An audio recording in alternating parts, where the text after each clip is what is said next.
Listen, today I'm incredibly grateful to welcome on my brother, Mehcad Brooks. Mehcad and I met about a year ago in the spring of 2019 on a transformational men's retreat in Sedona organized by our brother, Aubrey Marcus. After that first meeting, Mehcad has been a leader among our Sedona crew and was really the first to personally invite me to start to use my white privilege, and that's what it is, for positive. And I'm grateful for that. Believe it or not, I'm that was grateful. the I'm grateful to you. Thank you. thanks, brother.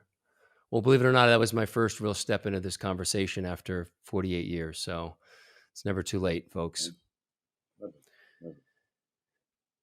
But here's the thing. He didn't tell me what to do. He just asked me if I could hold him who was hurting in my heart and just let whatever emerges to lead the way. He also recommended that I start to educate myself by reading Ibram X. Kendi's book titled How to Be an Anti-Racist, which I did, thankfully.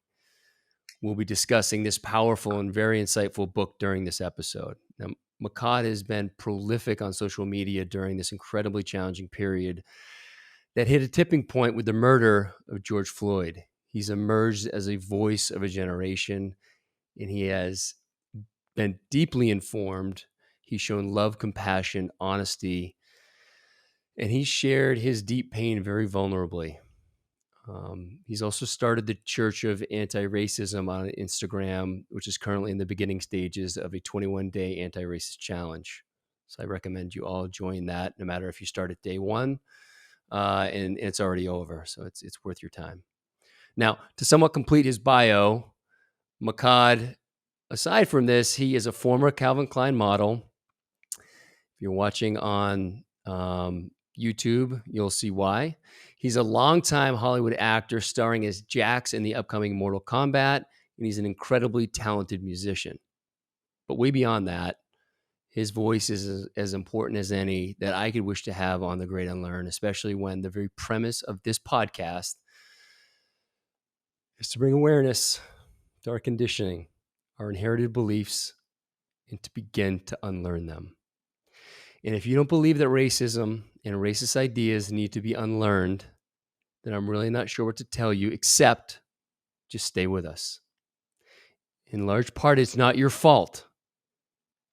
It's in all of us. Now, the good news is we can change those ideas by becoming conscious of them, extracting them, replacing them with anti-racist ideas, and we can support anti-racist policies. Okay, in this episode, we're going to discuss, among other things, the problem with being colorblind.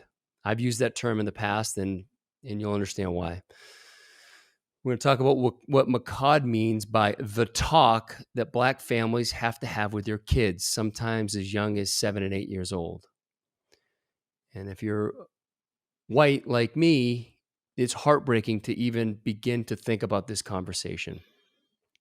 Now, I'm sure that will lead us into a discussion about police brutality, specifically the difference between being anti-police and being anti-police brutality.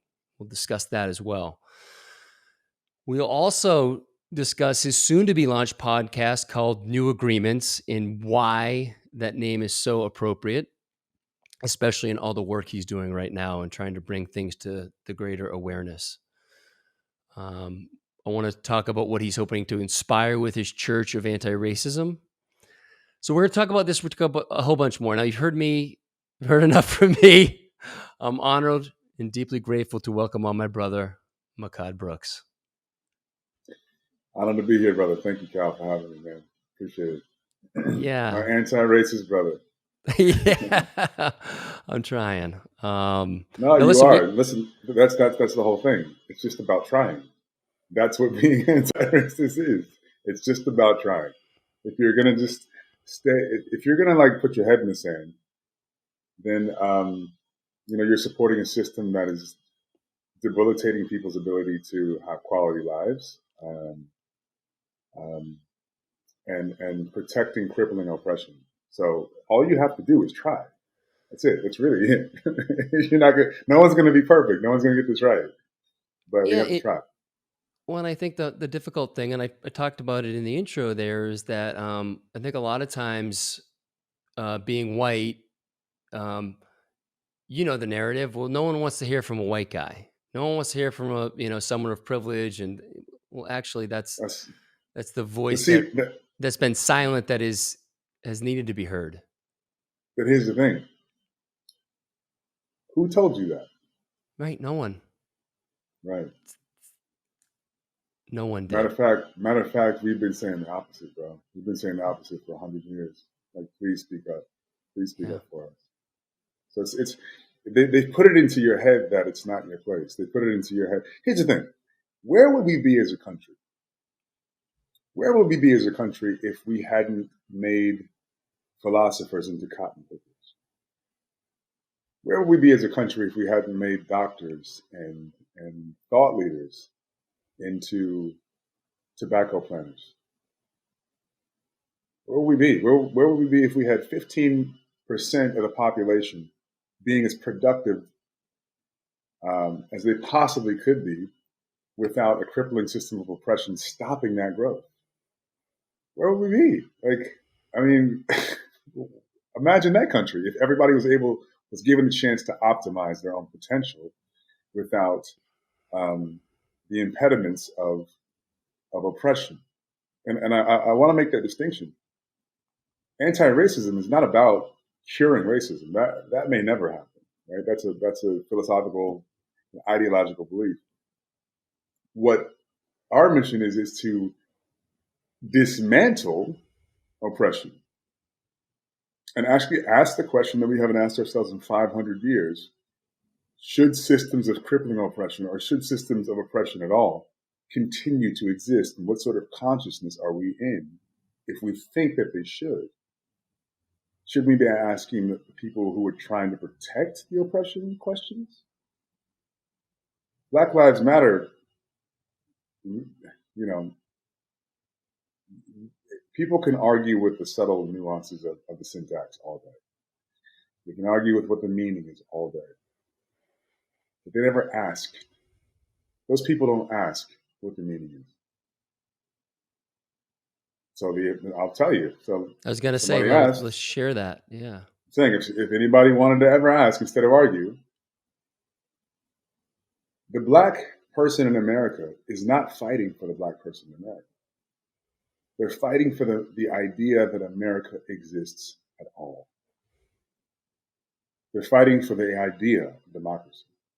They're fighting for the idea of kindness and fairness and repair in a community that's been decimated by policies, delivery systems, enforcement, ideas, agreements, structures, everything.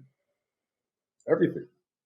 And if you can't hear me say that, then that just means that you think that your opinion, even though it's outside of the scope of oppression, is just as valid as the person who's being oppressed. And you should examine that. If you can't hear an oppressed person's voice, if you can't hear their ancestors screaming through their skin in the form of a riot or a fire, if you can't hear that cry for help, then it means you're just not trying to. And then I think that we should be asking those people questions, not so much, what do you mean by Black Lives Matter, or like all lives matter? Yes, we know they do, but this country has never valued Black lives, and it's not just the actual matter of the human being, the life, but it is the education of that human being. It is the aggrandizement of that human being. It is building wealth. It is redlining is something that they did in Europe with ethnic groups, but they called it ghettoization. They would trap them in areas and not allow them to leave those areas. Yeah, explain that a little bit for the audience. So it's ghettoization. So basically, like in the ghettos in the 20th century in Europe, you had different ethnic groups that were huddled there and weren't really allowed to leave, right? And how were they not allowed to leave? By a system of laws and policies and enforcement that were in place. Now, redlining in America was our version of the ghettoization of the 19th and 20th century in Europe. And what that meant was that if you were a black person, there were certain areas that you weren't allowed to move into. Doesn't matter how much money you had, you couldn't move into those areas. Those areas received less funding from public funding. Those areas, the taxes that went back into those areas were proportionate to the taxes that were paid, right? Mm-hmm. And because of the unfair job markets and the unfair education, you couldn't get, there was less wealth in the black community. And because there was less wealth in the black community, and because there was less wealth in the or less development in the areas in which blacks were allowed by law to live in, segregation, that's what that is. We all know what that is. So you couldn't go to the bank and say, hey, my property value can be my collateral. My high salary can be my collateral. So we couldn't get loans. Couldn't get small business loans. Couldn't get, small business loans started going to black people in the 1980s. For the first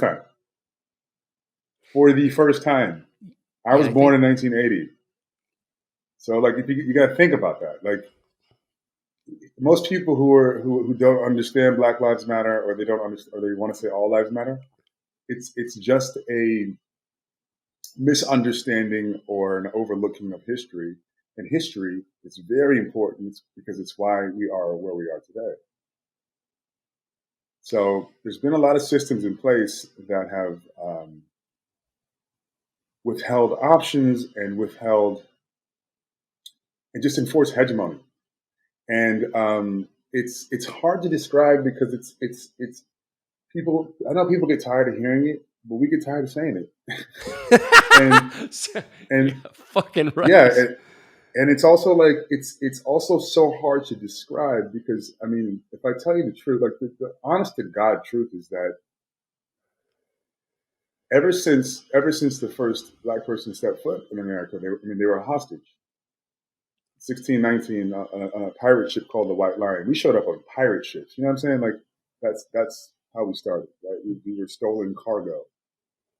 And when you start off with that sort of agreement, when a country forces you, or the people who are in charge of the colonies force you into this agreement and force your children and your descendants into an agreement that does not benefit you. In fact, in that agreement, there is population control by way of murder or public execution, as you saw with George Floyd. It wasn't a murder. That was a public execution. Why? To make an example? That seemed to me to be a very direct message to two communities. One, the white supremacy community, that we have this country and there's nothing anybody can do about it. And one to the black community is, we have your country and there's nothing you can do about it. And we have been living like that for over 400 years. It seems to be ramping up. It seems to be worse. It seems to be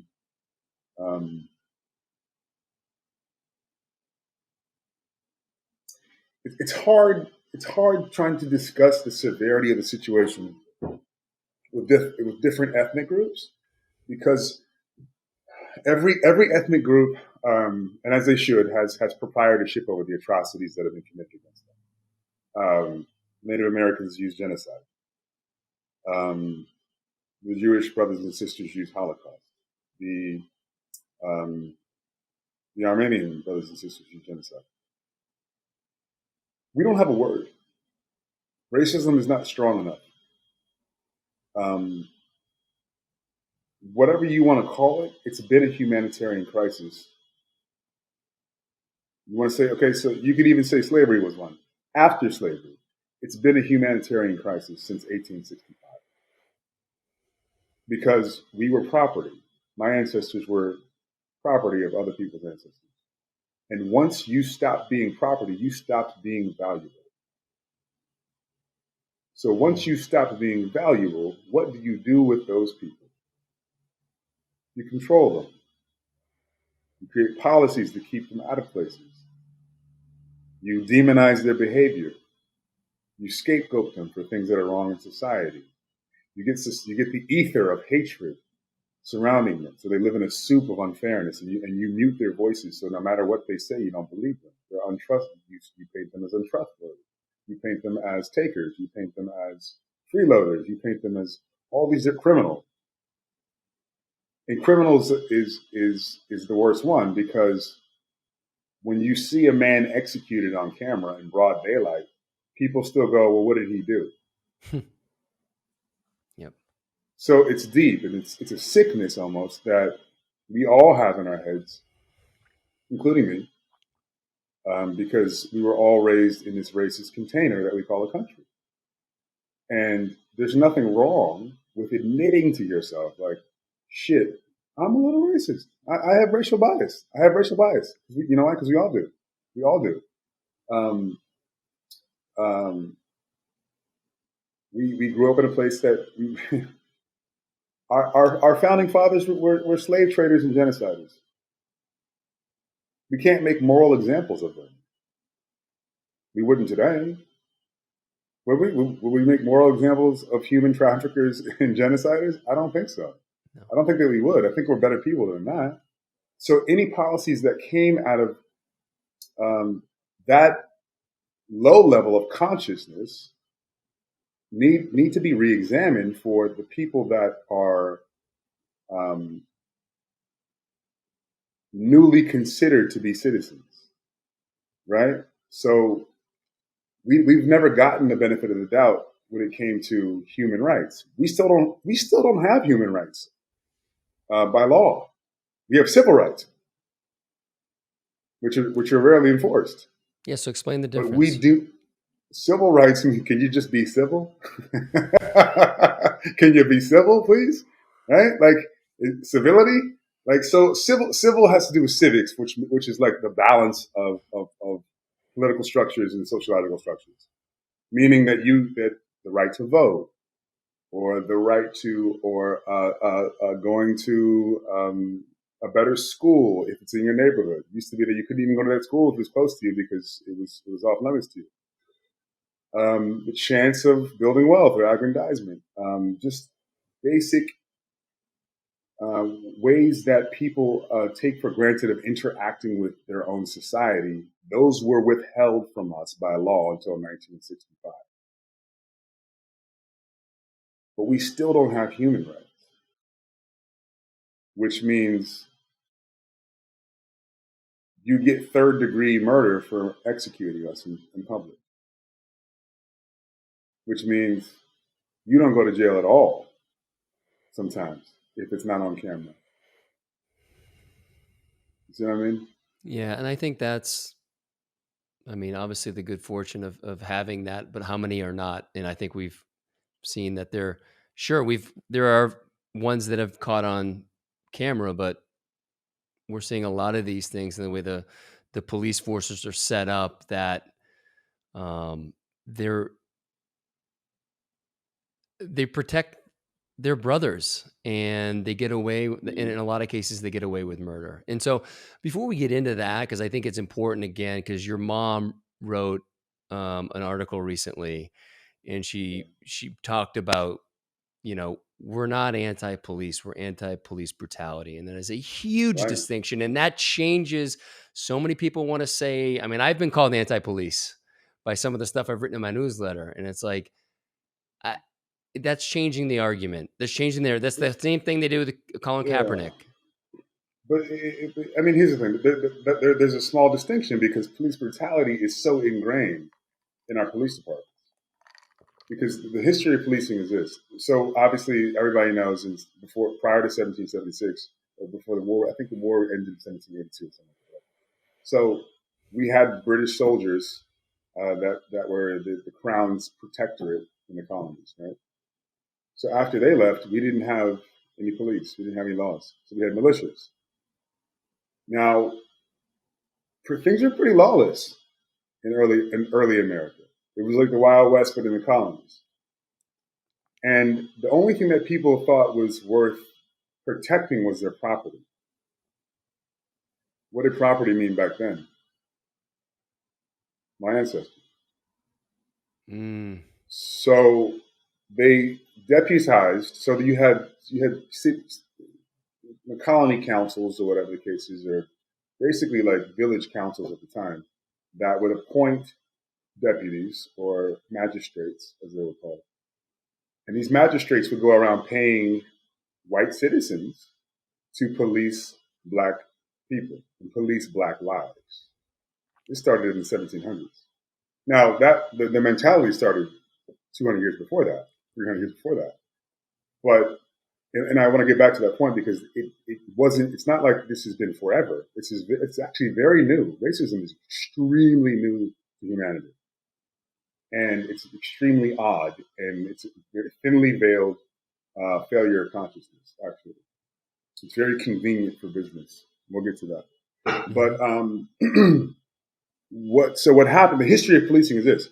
So they would pay white citizens to police black lives, police their spatial awareness, police their proximity to them, their proximity away from the plantation. Like my ancestors, if they left the plantation, they needed a hall pass, literally, like papers. And if you couldn't produce those papers, you can be killed, kidnapped, tortured, whatever they wanted. A child could ask for those papers. If you were born free, and you were my ancestor, which mine were not, but if you happen to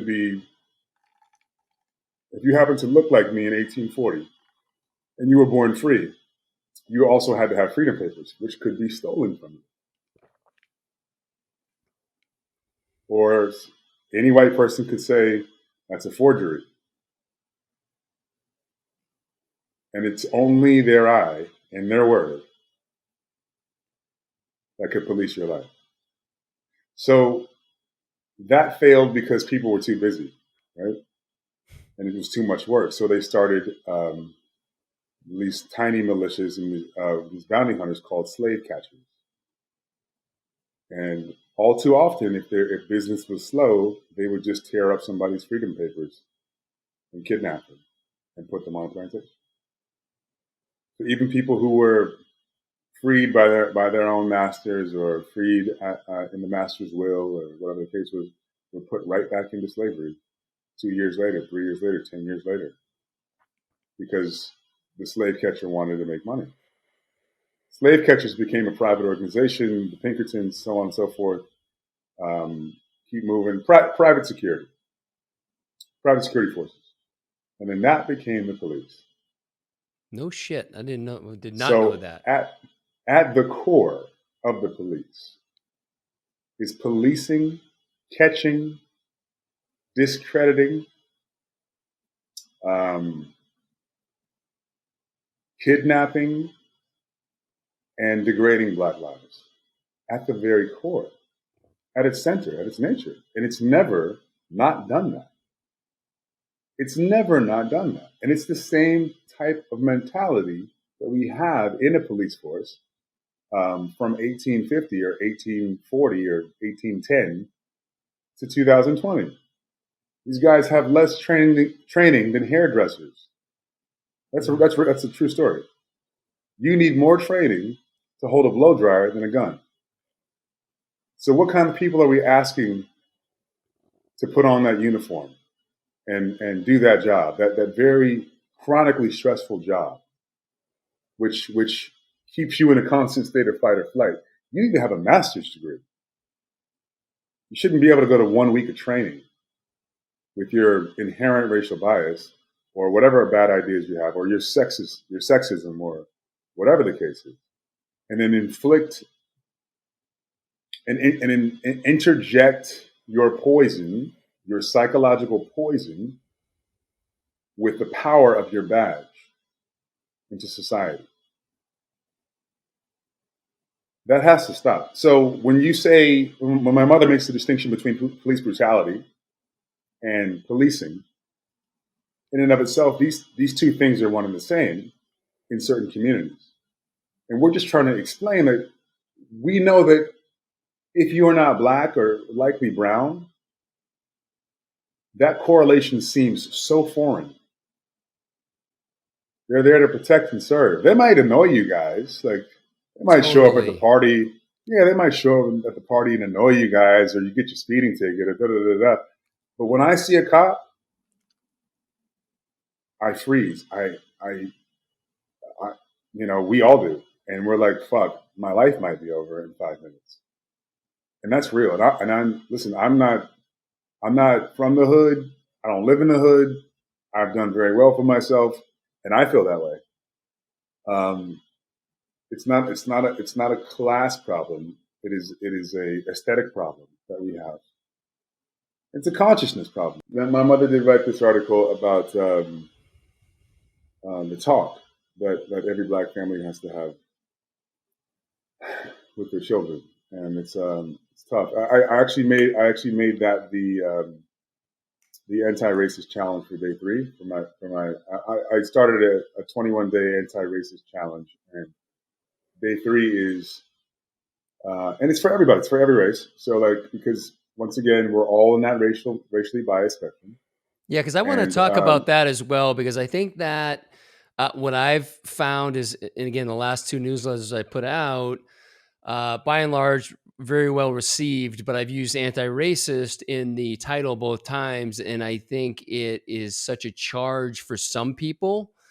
I would argue that it's because they have some real underlying racist ideas that um, they're not listening to what I'm saying. I'm owning my own racist ideas and trying to work through them, and it's because you read the book, so it's because you understand. You read the book. yeah. You understand what it is. You understand So what it is. so I want to really try to land that for people who haven't Okay, read the book, and I easy. highly recommend reading How to Be an Anti-Racist when you can finally get a copy, because it's been sold out now. But It's so easy. It's such an easy concept to understand. So back to the point I was making, we live in a country that is a racist container. That doesn't mean that you're racist. That means that you definitely were affected by the racist ideas, the racist policies, the racist infrastructures, the racist politicians, the racist media, everything that we've had that led up to this point right now. It may not feel like it's racist. It just kind of feels American. It just kind of feels like life, but that's because it doesn't affect you. It's racist. fact, It's a racist container. It's a racist container. So growing up in a racist container, you would have to be you would have to have been homeschooled by like straight up hippies, never seen TV, never listened to music, never looked at a magazine, never interacted with the rest of the society not to have one racist idea.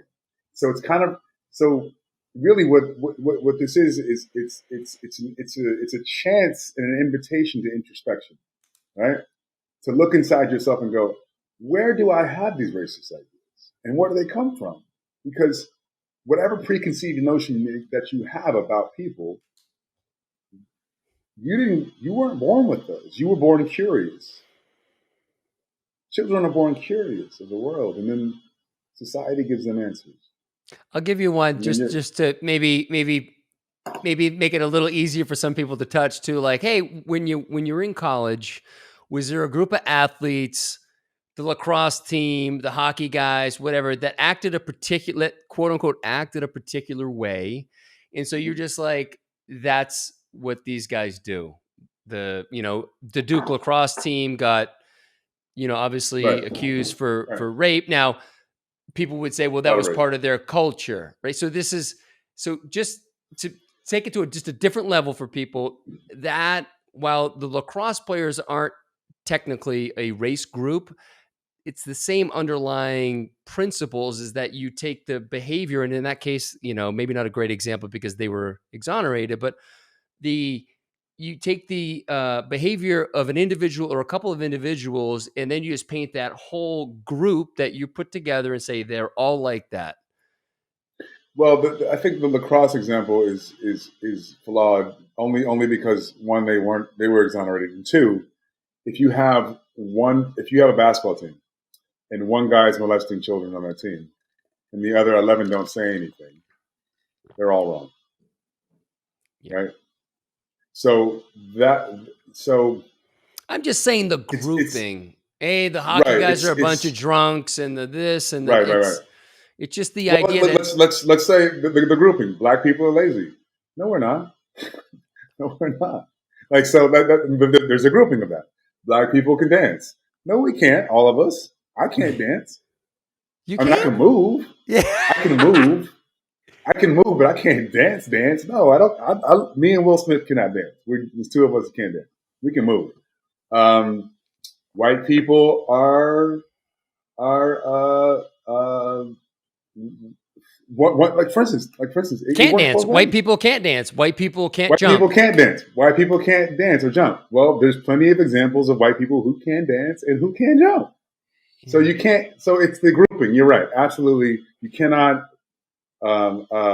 racialize attributes. Well, you know what's so interesting? A couple of weeks ago, I was watching Lance's 30 for 30, and on there, they start to describe the riders from the different countries. Oh, and the Italians are like this, and the Spaniards are Right. like this, and the Portuguese Right. are like this, and I'm like, that's this. We just accept it, and it was the first time I had Right. ever realized like that's the same thing with way different consequences. I'm not trying to equate it, but it's the No, same but it's the thing. same Like mentality. it is. We're just like, oh yeah, that's the Italians are a bunch Yeah. of fucking fiery, and the Americans are crazy, Yeah. and it's Yeah. like, And oh here's the thing. There's nothing wrong. There's nothing wrong with doing that as long as you know that's what you're doing and you know that you're wrong. Right? Listen, we're not anti-racist people are not asking you to change your beliefs like that. We're saying there's a system of crippling oppression that is supported by grouping people and supported by laws and systems that are causing a humanitarian crisis right under your nose. Literally, that's what this is. It's been that for a long time. well, It's been that for a long time. My great grandfather was killed by the NYPD in the 30s. Two of his children were killed by the NYPD. I had a great aunt on the other side who had her fetus cut out of her body in the 40s in public. Her brother was hanged, lynched, and at a picnic for entertainment. So I want you to just slow down for a second, and if anyone's listening to this on anything but one time, like just pay attention because what you're saying, you're kind of they're rolling off the tongue, but they're I don't want them to come across that way because each one of them, which I don't have to tell you obviously, but Had I a just want life, people and I yeah, want people to try to connect to what you're saying. I want you to yeah. first listen to the anti-racist ideas and like give yourself a break and say, look, okay, now you're aware of it, hopefully, if you haven't been.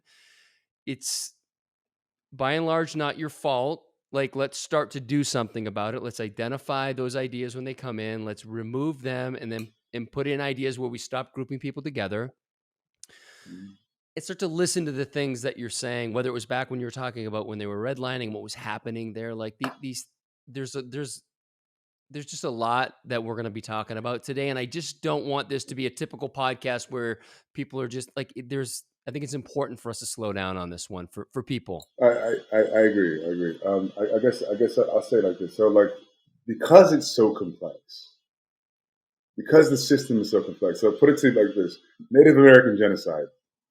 They didn't. The Americans at the time didn't just go around shooting Native Americans, right? They created systems that cornered them into certain pockets where they were easily hunted. They gave them smallpox blankets, which was chemical warfare. They By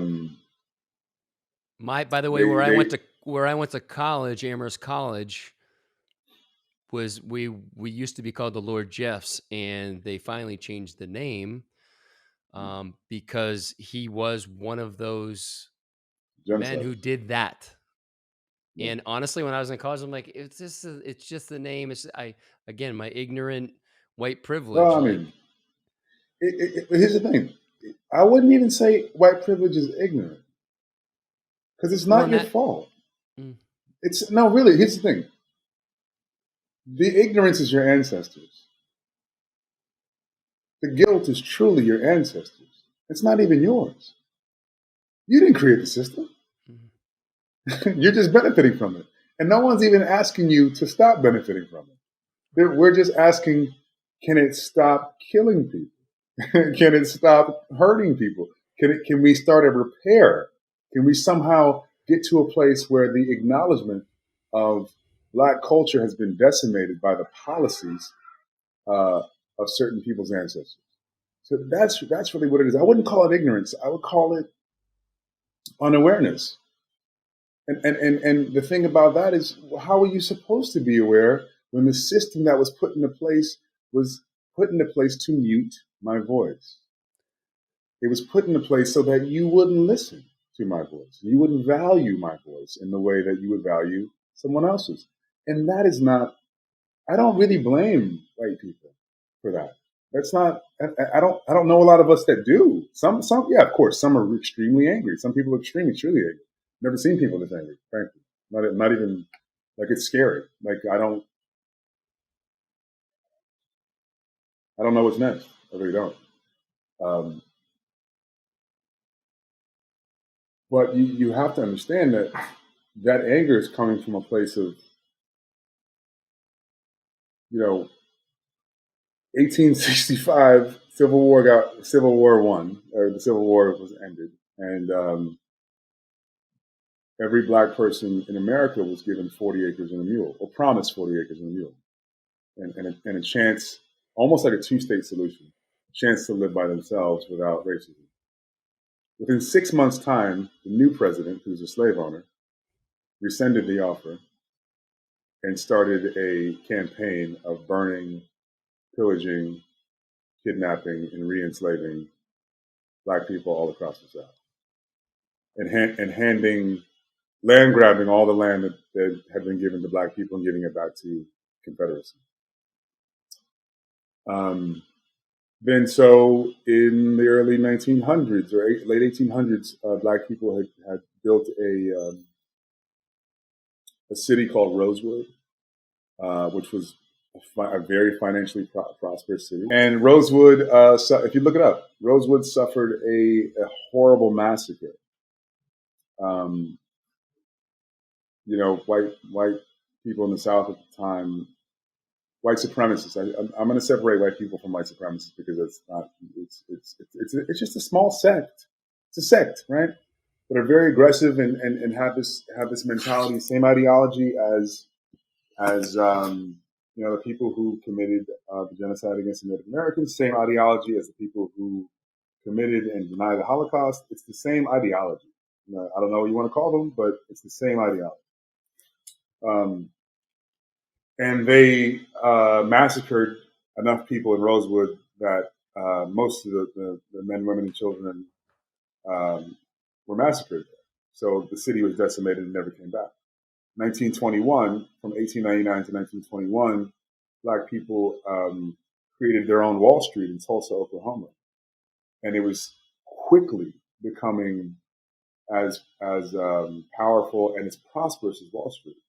But due to segregation, we weren't allowed to play in the white economy. And so white people got mad, who didn't know the law, that we couldn't actually exchange in the markets, in the American market. We couldn't. It was against the law. So we created our own market. That market became extremely profitable. And then what did white supremacists do?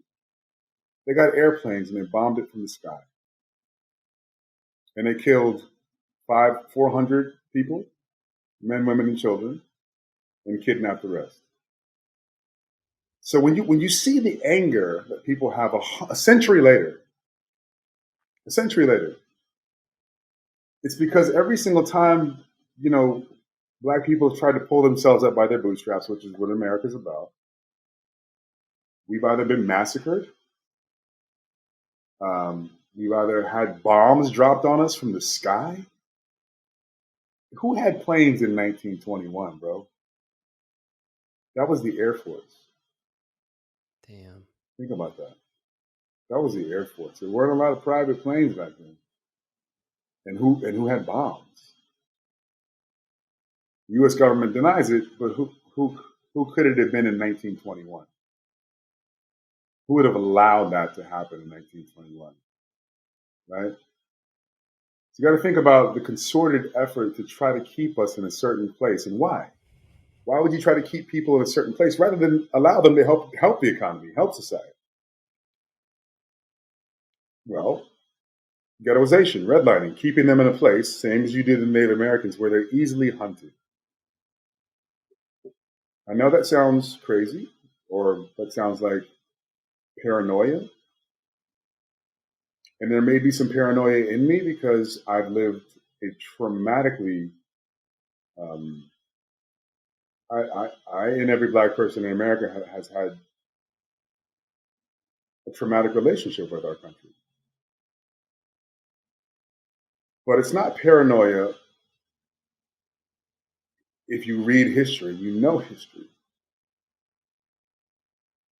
So we just don't. Let me pose a question to people who are kind of on the fence. Where does crippling oppression lead? Where does it go? What's the end game of crippling oppression?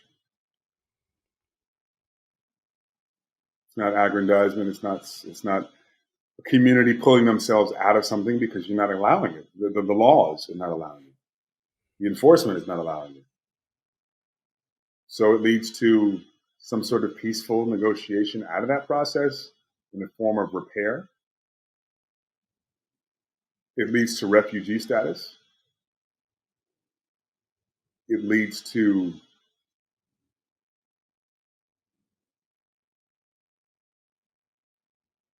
genocide, or it leads to doing anything that you can do to stop that from happening. And I think that's where you're seeing Black America at. You can't put a Band-Aid on this. That we don't trust the Band-Aids anymore. Yeah. Being black is this constant specific state of purgatory where you're stuck in between hopeless and hopeful. And every single time that you get a little more hope or you achieve something, your country, not white people, but the white supremacist policies and the white supremacist laws and the white supremacist enforcement rip them from your fingers. And we're all out of faith. We have hope, but we're out of faith. And I think that's what people are. I think that's what America's seeing is a people who have rightfully lost faith in that this is ever going to change. And that I think that's new. My parents have never seen that. I've never seen that, and that's new. And it's not.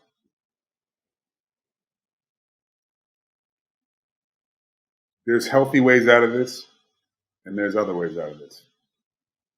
But I think that America has pushed us to a point where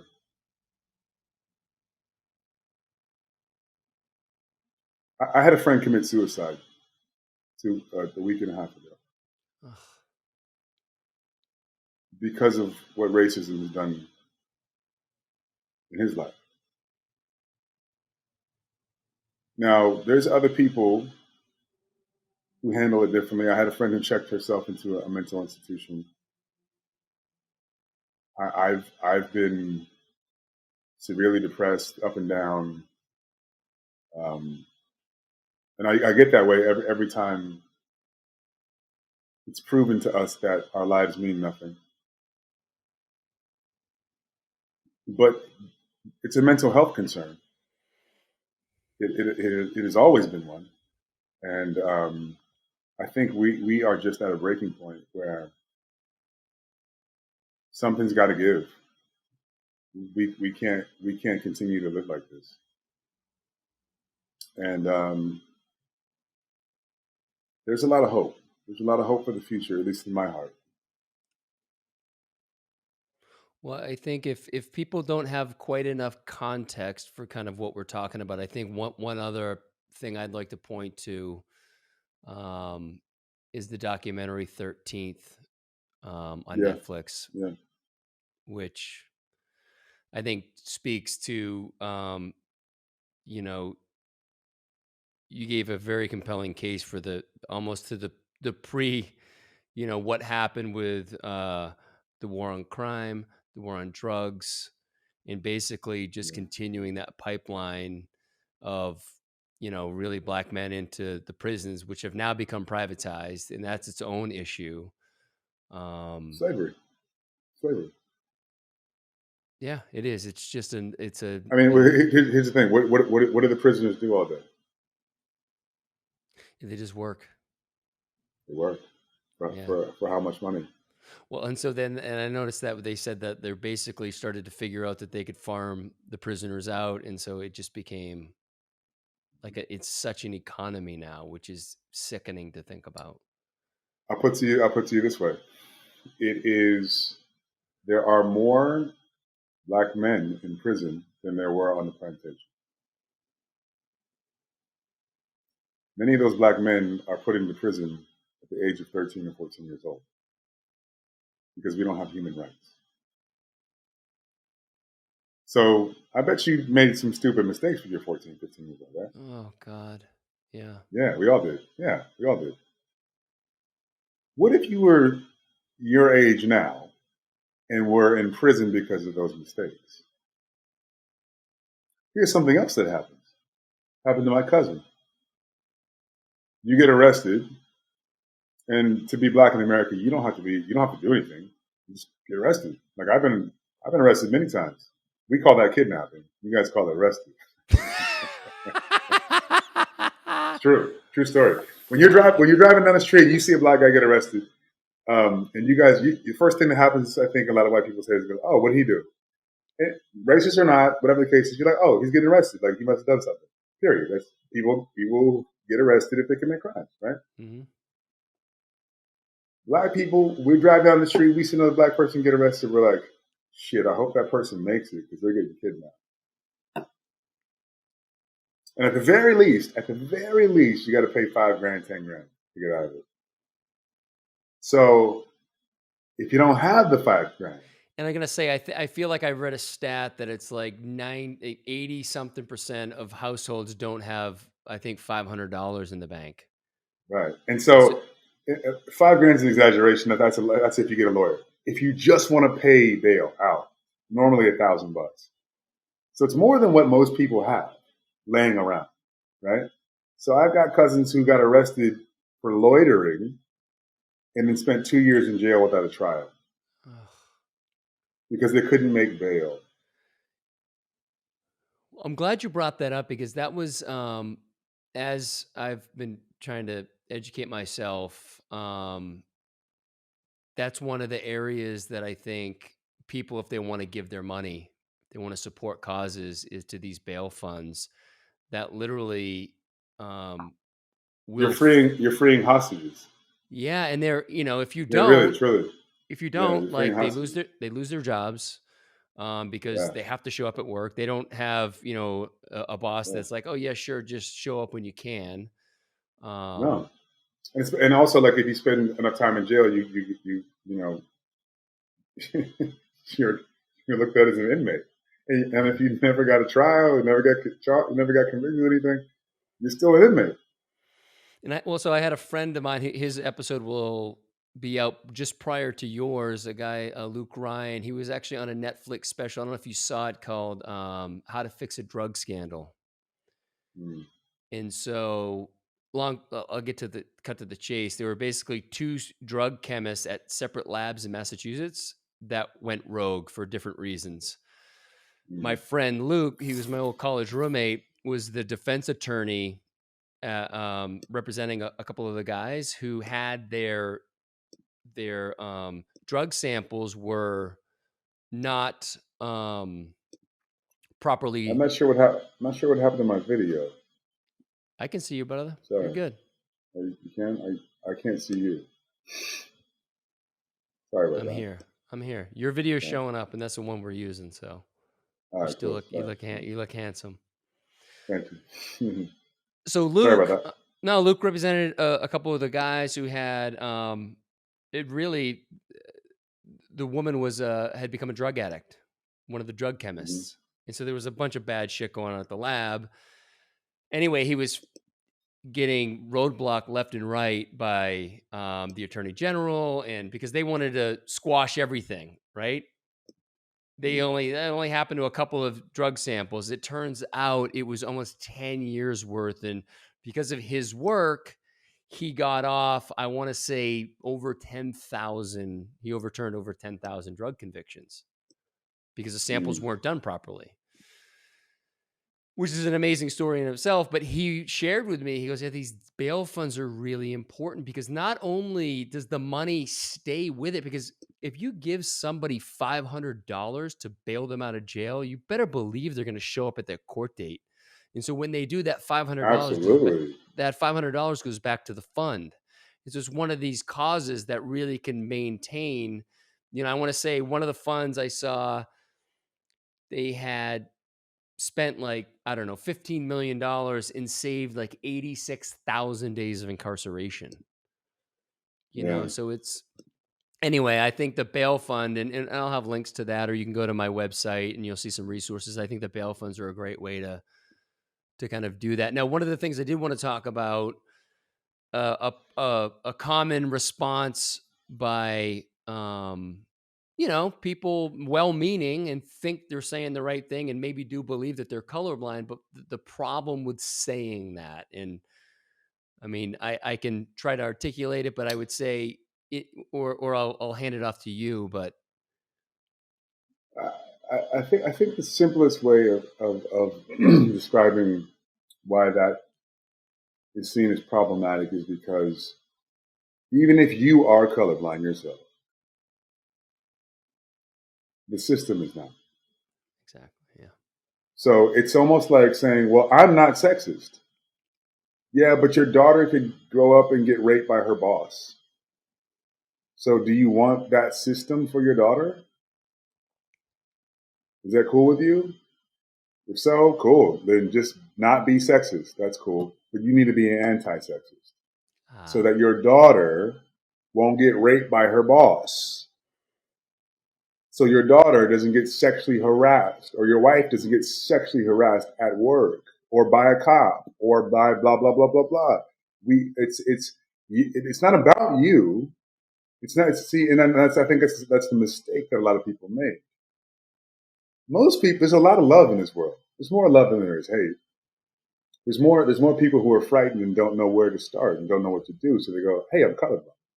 I'm not the mhm. problem." True, you're not the problem. However, you are benefiting from a system that is the problem. And it doesn't mean that white privilege doesn't mean that you didn't work hard. It means that somebody else worked 10 times as hard as you to get half of what you got. Right, And right. if you're okay with that, then you're racist. That's Right. truly what it is. Right. And I think the colorblind thing too also speaks to, you have to see color to recognize that there is a problem. Now, Right. you can love everyone Right. as Yeah. beings of God, but to be colorblind is to not recognize that, as you said, there are these issues. And again, along those lines, to say, well, I'm not racist, which is that quote unquote neutral stance, which I stood on for a long time. And it's the understanding that you're either racist or you're fighting against racism and racist policies. Right. And I think we could even, yes, perfectly put. Small caveat to that is it's not even about racist versus, it's not even about racism. It's about oppression. Like that's the subject of what we're talking about. Yeah. And if you are being silent, if you're not going hard in the paint for a system that might help somebody's daughter not be raped, or somebody's son not be killed, or somebody's family to be able to aggrandize and get a small business loan, if you're not going hard against that system, then you like the system. Then then your your arts and crafts available on Etsy are more important than that 12-year-old's human rights. And that says a lot about you. And Well, that's the reality of the situation. Now that you know, here's the thing: I've had a lot of white friends call me up and apologize. I said, "You got nothing to apologize about. mm-hmm. You got nothing to apologize about." Now that we've had the conversation, if you don't do something, you got something to apologize about. Right. Now that you have this, now that you know the severity of the situation, that this has been a humanitarian crisis for God, who knows? Who knows? Now that you know that, and if you don't do anything from that point in time, then you can apologize to an empty phone because I'm not answering the call. Yeah. And that's kind of where we're at, you know? And How much pushback have you got, like, from your white friends? Be like, dude, like, a and lot. not even to say that you're, demanding that they all do something, but what are No. some of the responses that you're getting, and you're just like scratching your head, like, what fucking world are we living in? Well, I've approached everybody the same way I approached you. I just let them know how bad it was affecting me, how bad it was affecting my family, how bad it was affecting people I know, how like if you can't listen to the oppressed voice, you have to ask yourself some questions. And that's really what it is. And so like I've gotten pushback even just from telling people how bad it was for me or how bad it is for me. Or somebody will hit me up and I go on Instagram and I go, "Hey, I haven't heard from you in a while." I'm like, "Yeah, kind of trying to make sure this humanitarian crisis is, like." And like I look at their page and they're like trying to sell skinny bunny tea and shit. I'm like, so Black Lives Matter to you or nah? What's up? So tea is more important than it right now? Like literally, there are. If you look at the news, there are black people dying who are dying from white supremacists at police at rallies about not killing black people. Yeah. I mean, that's pretty fucking bold. I That's think pretty that's bold. I think that's been one of the things for me that has been so, eye-opening, is that here we are, like, you would think it just speaks to the arrogance of some of the police force. Like, you would think that they would be on their best behavior for the peaceful protest, and they are just like, fuck you, and use like Ciao, such incredible force. And again, it's like ciao, I'm finally seeing this for the first time, like, holy ciao. fuck. That is their best behavior. Ugh. Trust me. Those are their best practices. We just get the worst of it. They just police our neighborhoods more. Mm. So that is how they act. That's how they always act. Once again, what I said, the policing mentality came from citizens having power over property of the human beings, and they've never lost that. And they look at the rest. They look at themselves as predators. If you look at their training videos, police and the rest of the world, the problem with looking at yourself as a predator, then everybody else is prey, Yeah. right? Which is what you see now.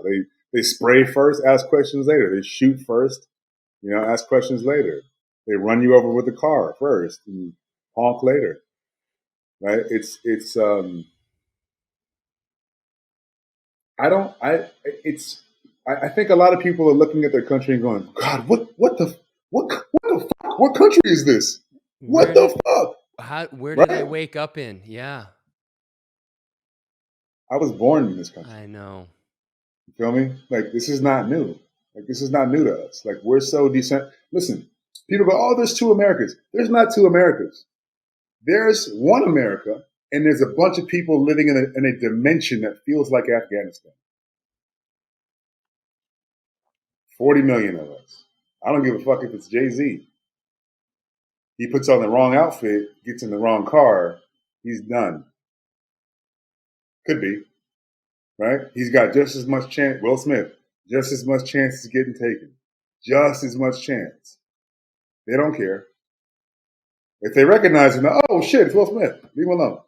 But that's happened to me where they recognize me halfway through beating my ass. Yeah. Yup. With a gun to my head. You see what I'm saying? Like, it's not.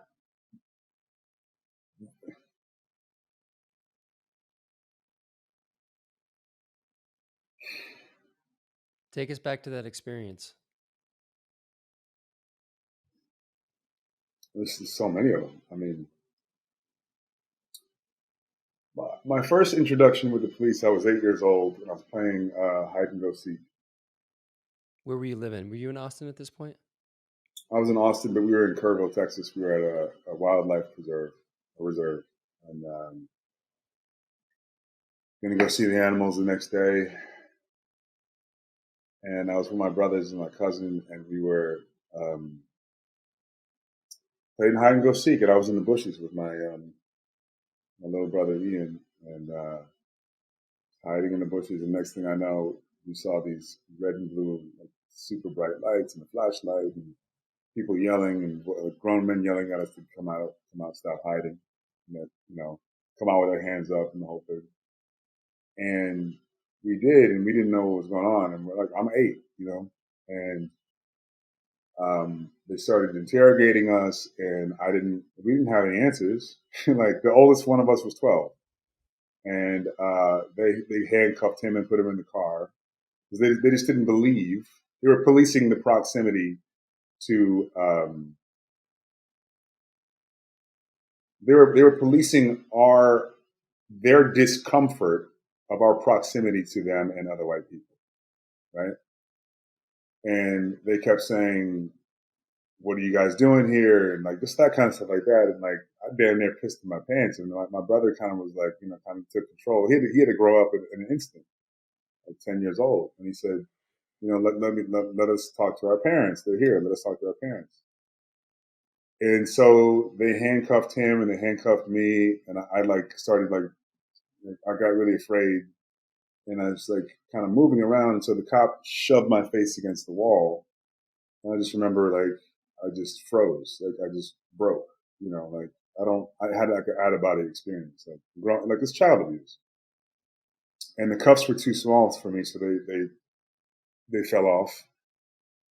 And he's like, stop squirming, and he put the cuffs back on. They fell off again. So then he cuffed my forearms, and he drug us through the lobby, and he grabbed my little brother by the shirt, and they drug us through the lobby, and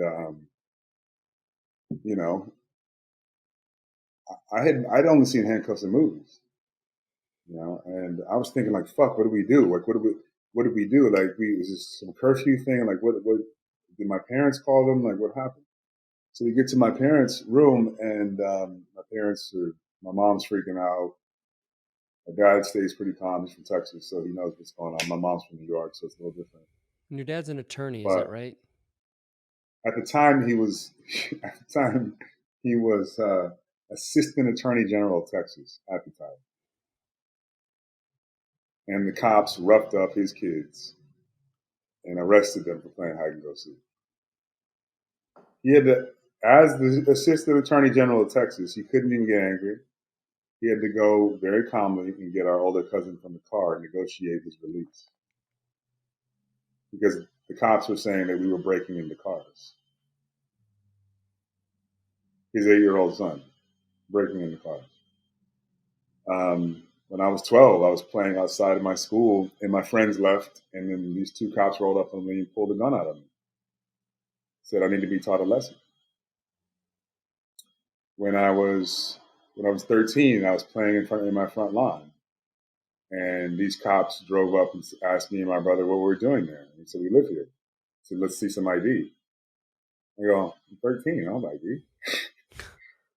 And then my brother's like, what the fuck? And he runs in the house and tells my mom, I might have been 12. I might have actually been 12 at that point too. And then she comes out screaming, and the cops are getting out of the car to come get me. Like, they're coming to get me. For what? For being in my front lawn. When I was 16, I got arrested. Not arrested. I got handcuffed and put on my car for driving past a school bus whose stop sign popped out as I was driving past it. When I was 24, I got hospitalized and put in, and I was beaten and pepper sprayed and tased. and hospitalized for jaywalking. And then the cameras showed that I wasn't jaywalking. I was standing in between two parked cars. And they just didn't like the fact that I asked an officer for his badge number after he shoved me 3 times. Well, this might be a good time to talk about the talk that white families don't have to have with their kids, but black families do. Right. So after the cops, arrested us when I was 8 for playing hide and go seek, my mother realized that she was going to have the talk a lot sooner than she thought. And every black family has to have this talk. And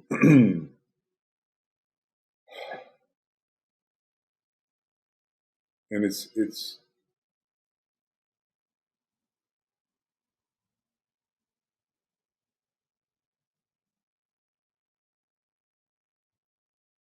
I don't understand. Like I don't understand how like I'm thinking about how I would have that talk about with my kids, and I don't understand. But you got to basically tell your kids that the world hates them. You can't say some people hate you. You have to say everybody hates you. Everybody hates you, and they hate you so much that they might kill you. They hate you so much that they might hurt you. They hate you so much that they might kidnap you. They hate you so much that even the people that you like, those cops you like, that you want to grow up to be a cop, and you play cops and robbers, and you think the cops are the heroes. Well, neither one of them are the heroes for us because the cops are sometimes as bad as the robbers. And then my mom, I had this conversation with my mom the other day, and she's like, you kept asking for months, are all cops going to hurt me? Are all cops going to hurt me? Right? Because I had bruises on my face. And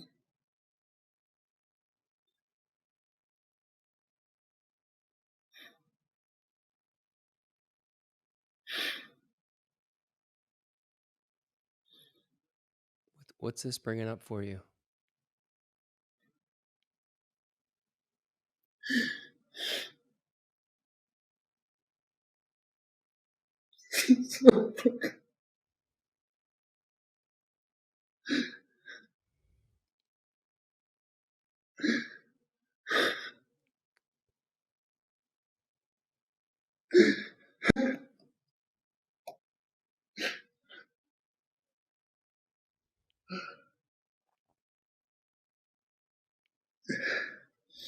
just that no kid deserves that, man. Like kids, you're a kid. You don't fucking deserve. You don't deserve to have that conversation happen.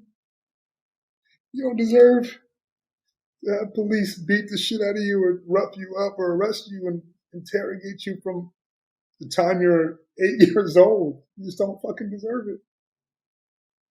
And it happens to every single one of us. Like there's not one person. Not one person I know who's black who hasn't had something like that happen. Like some of us have had it worse than others. Obviously, look at George Floyd. Obviously, look at Trayvon Martin or Tamir Rice. And Trayvon wasn't killed by the police, but he was killed by a policing mentality. Like, what are you doing here? There's a neighborhood. What's he supposed to do? He's fucking 15 years old. He's walking to the store. So it just brings up like,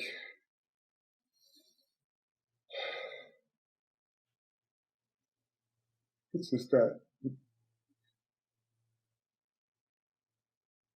we don't have a word for it, man. We don't have a word for it yet. Like, you know what an anti-Semite is.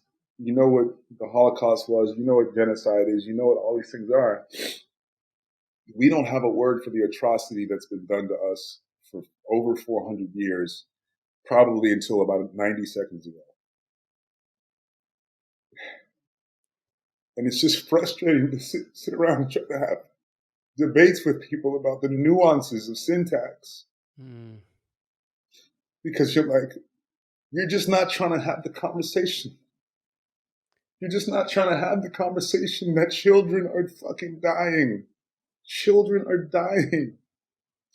Children are being traumatized by police. Like I'm traumatized. Like every single time something like that happens, like an execution happens, or a mistaken murder, a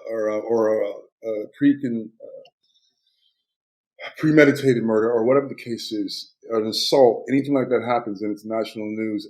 I have so much trouble even watching it because I just go into this traumatized. I go back to the 8-year-old little boy who's just afraid of the world and afraid and like, you know, I had nightmares for years. My mom reminded me, like,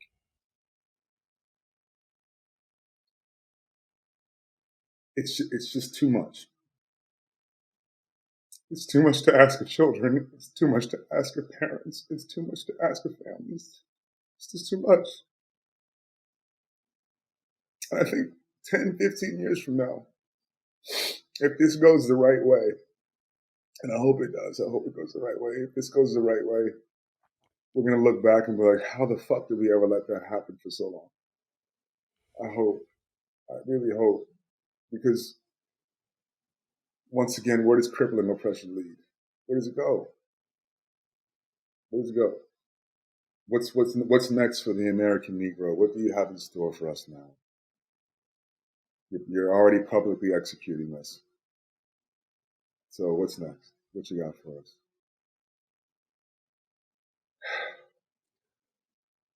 Well, thanks for So that the conversation is just it happens across America every day, and you have to have the conversation over and over and over and over again with your kids, and you have to tell your kids the world hates you, the world hates you, the world hates you, the world hates you. Son, I love you. Your family loves you, but the world hates you, and they will take your life at any moment. So please, this is how you have to act when somebody comes at you. This is how you have to act if an officer comes up. You have to make sure your hands are not in your pockets. You have to make sure you don't have a hoodie on. You have to make sure you take your hat off. You have to make sure you look them in the eye, but not for too long. You have to. It's just all these fucking rules. All these rules that you have to live by at 8 years old. It's demoralizing. It's honestly demoralizing. To tell you the truth.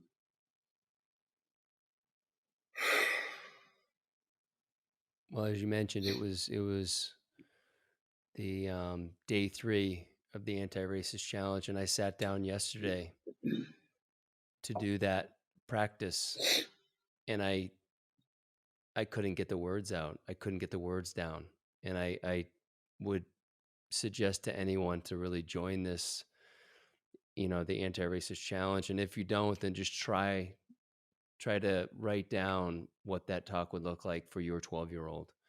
Yeah, try And at least try I day froze. 3. I Yeah, froze. yeah. I just, it's not to say I'm not going back to it, but it just showed to me how out of touch I am from the Black experience in the here, and what I've tried to do is to stay engaged when in the past, I think with the weaponization of the news, it's easy to just like turn the news off or never watch the news. But I think I've seen that in doing that, it's that's not helping. And it's not to watch the news. I've started to follow influential people, like yourself, like Sean King, um, Michael Beckwith, who's a spiritual leader, obviously, and some other people that are putting out some really good information to educate people on what's going on. And when it seems like it's too much and it becomes overwhelming, it's like I got to stay with it because that's when I've turned off before. And I think as men, just allowing in whatever way that I can in my position to feel what that pain is in whatever form, and not that I could ever do that, but rather than just bypass that, I think has really helped me start to get my bearings on what maybe it looks like for me to be in action. Um, so thanks for sharing that. I know that's not easy to go back there, but I think it's it's really important for people to hear that from that place, that it's honest, it's real, it's your heart, and it's broken, and I think we need to understand that all the things you talked about. I don't know one friend of mine growing up who had any of that happen to him if they didn't really, really, really fucking deserve it. And more times than not, everybody was kind of let off with not even a slap on the wrist. It's like, you fucking kids go home now, stay out of trouble. Listen, I've had police come into my house, pull guns on me in LA, and they didn't believe it was my house and wanted me to prove it. I've had police tell me that my neighbors don't like me, I should move at gunpoint. I've had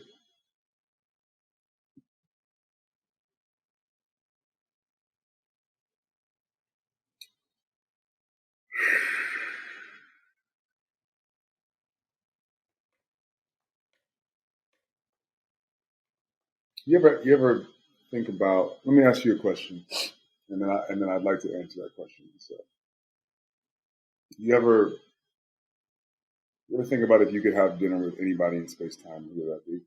I thought about it a long time ago, and it was it's changed. I haven't done that exercise within the last handful of years, and so I don't really have a good answer for that. But I'd love to hear what you land on for that.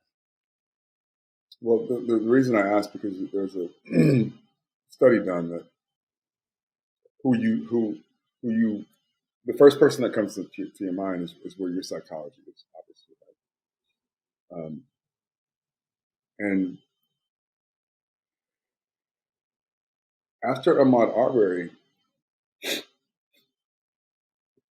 I wanted to have dinner with Elie Wiesel. You know who Elie Wiesel is? He wrote. Yeah, he's written, prolific writer from the Holocaust. Yeah.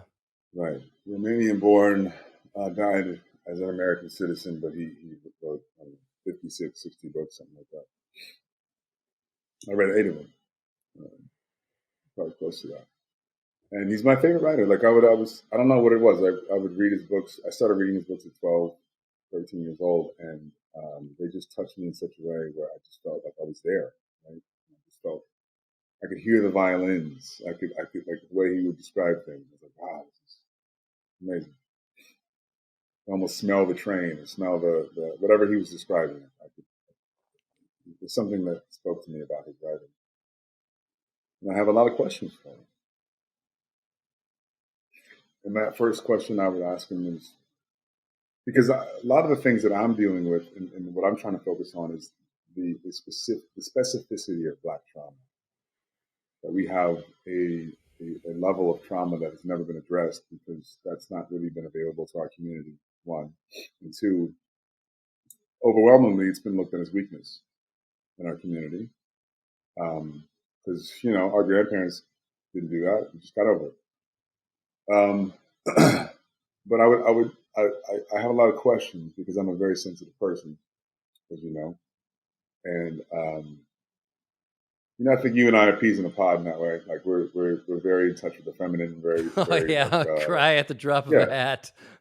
Yeah, like, and there's nothing wrong with that. There's a strength in that vulnerability. No doubt.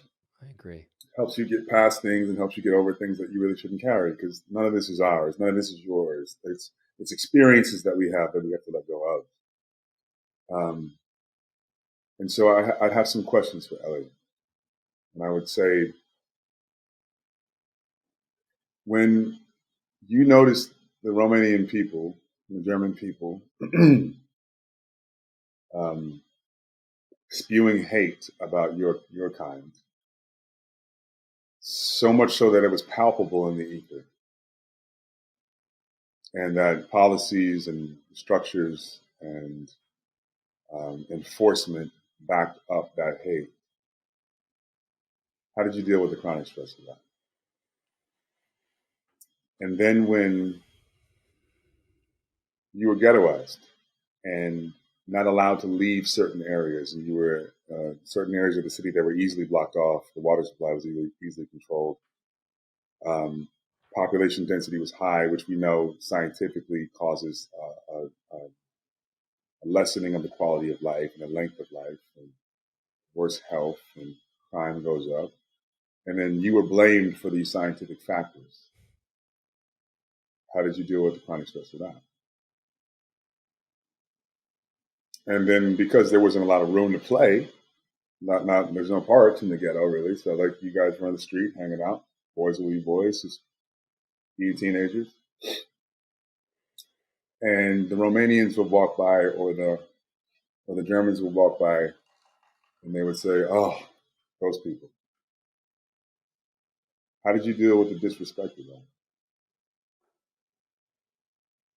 And then when you would walk out of your house and you would see your friends lying in a pool of blood,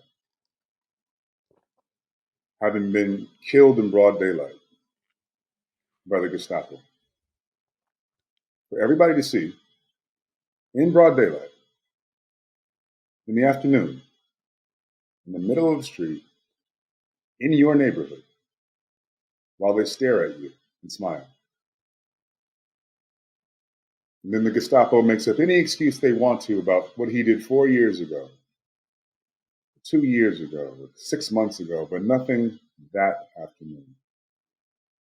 And that seems to be a good enough excuse for the Romanian people and the German people.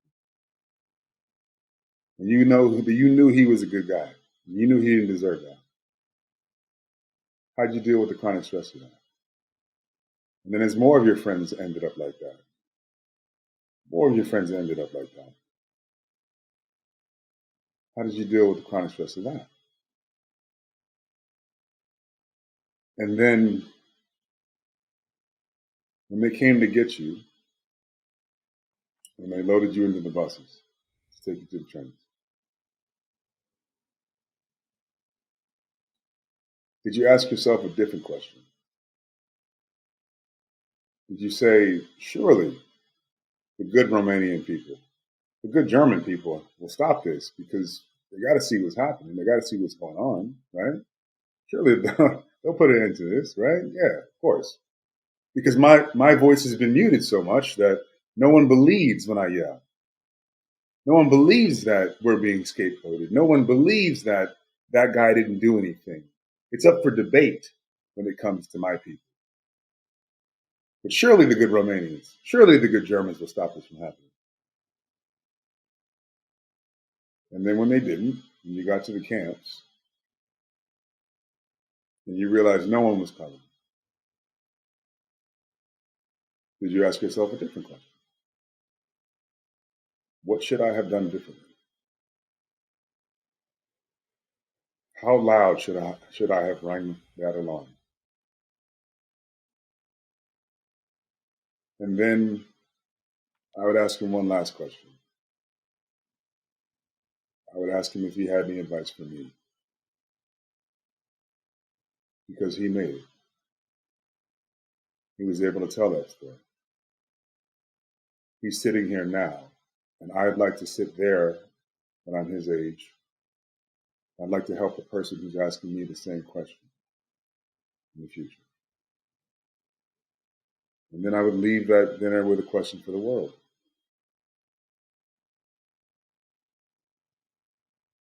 If you could have helped Ellie in 1932, would you have?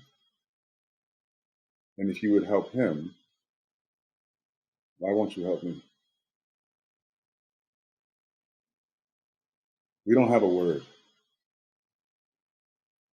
That's the only difference here. We just don't have a word. But where does crippling oppression go? Where does it go when the voices are muted? Where does it go when those people are scapegoated? Where does it go when it's those niggas? Where does it go when they're all in the same community trapped in there and they can't get out by law? Where does it go? Where does it go when the police make up excuses for something somebody did months before or years before, but nothing that day? Where's it go? Where's it go when the hatred is in the ether, so thick and so palpable that it hurts your children's ears? Where does it go? Not in 2021. Not in 2025. Where does it go in 2030? Does it go in 2035? What do I tell my kids? And that's what I'm trying to explain to people. Where does it go?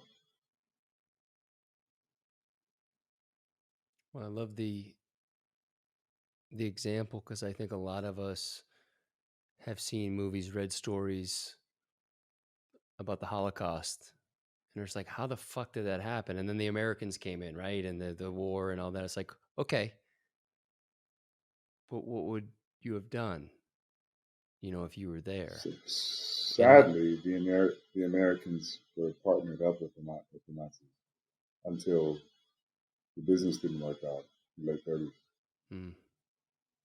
We paid for the war. We paid for the payback. American banks did. Those people never got in trouble. Those people had kids, and those kids are running things now. Same mentality. We just don't have a word for it yet.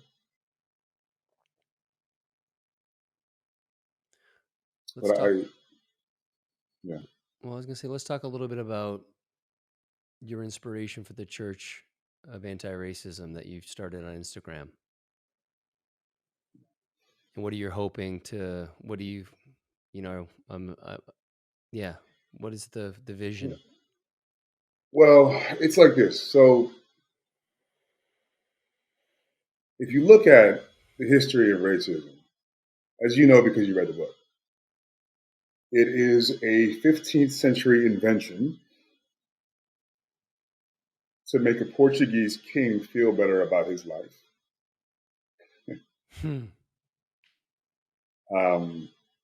And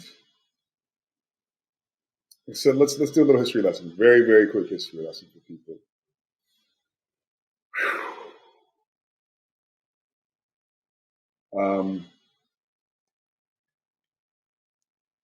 Prior to this Portuguese king, I think it was King Philip or King, I forget the guy's name. It's you can find it. It's like 1450 Portugal. You can look it up. Prior to him and his scribes writing that, basically writing everything that we believe about black skin right now was created by this regime. Demonic, subhuman, savage, criminal. Everything that we think about black skin right now was created in Portugal in the late 15th century. Why? Well, this king was a human trafficker, and he did it on an industrialized level, and so and he was Catholic. So to absolve him of his sins on his deathbed, he had a scribe rewrite what he was doing. And what he said he was doing, he was saving people from Satan's last stronghold on the planet, which was Africa. Although the reason we call Africa Africa is from the Roman word Afrik, which means you're not going to believe this. I won't, which means the land free of cold and horror. The land without cold or horror. That's what it means.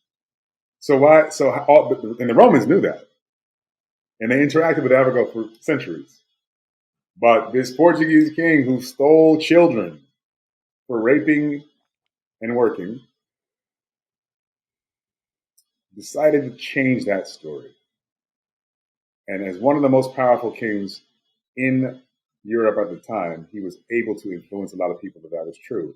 And then that myth was perpetuated by an invention called the printing press. And the printing press all of a sudden allowed a scribe with esoteric knowledge speaking to 50 people to print 10,000 copies of it. So yes, the printing press during the Reformation. The Reformation brought two things: the printing press and the industrialization of commerce, which is a nice way of saying slave trade. So those two things grew together. The technology, the first time in history where you could write one thing down and have 10,000 people read it, 500 people read it, 1,000 people read it and spread it, so on and so forth. Repost, right? It was their social media. And they were able to spread the truth on that. Martin Luther spread the truth on that. And other people decided to use it as propaganda and spread myths on that. Now, some of those people who used it as propaganda and spread myths on that were two of the largest companies in the world at the time in 1600. The Dutch East Indian Company and the Dutch West Indian Company. These two companies founded the world stock market. What did they trade? I'll give you one guess. Ugh. Slaves. No. People. They weren't slaves. They kidnapped people and turned them into slaves. And they normally kidnapped, the average age was 14 years old. Because you could fit more on the ship. You could feed them less. And then once you got them to where they were going, they could work longer. But God forbid you put them in Europe because they're evil, they're beasts, they're savages. So we have to put them far away in some strange land and give them some purpose and give them Jesus. And this is going to be good. This is good for them. So the Dutch East Indian Company, the Dutch West Indian Company were doing this, right? But their sailors started killing themselves. They had PTSD, jumping ship, because of what they had to do to these children. They were coming back and telling stories of what they had to do, and they were committing suicide and doing their versions of mass shootings and that kind of stuff like that. And people started noticing. And the investors started pulling out, and the two largest companies in the world were being destroyed by the moral fabric of Europe at the time. So what did these two companies do? They used the new invention of the printing press to print this myth the Portuguese king had created. And they had scientists and doctors and philosophers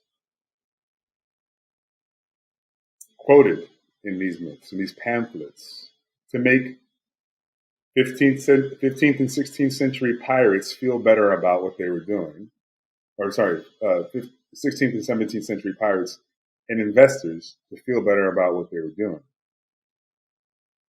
And then that myth was saturated so quickly over Europe that it took on, it became a manifestation of what's called in philosophy as Hume's problem, David Hume. Hume's problem says that human beings are afraid of the unknown. So if they're presented with something that they do not know, they correlate it to something that they do know, right? So what would you do if the prevailing wisdom at the time was that black was savage? Now, they didn't mean black skin. What did black mean in 1450? Black plague. Yep. Evil, close to Satan, darkness. They didn't mean white by white skin. They meant purity, close to God. So that's what they were saying, purity, evil. And so what you had was, getting back to Hume's problem, once this became the prevailing wisdom in Europe, it took less than 20 years for it to catch on. You must have been stupid. You weren't up on the latest.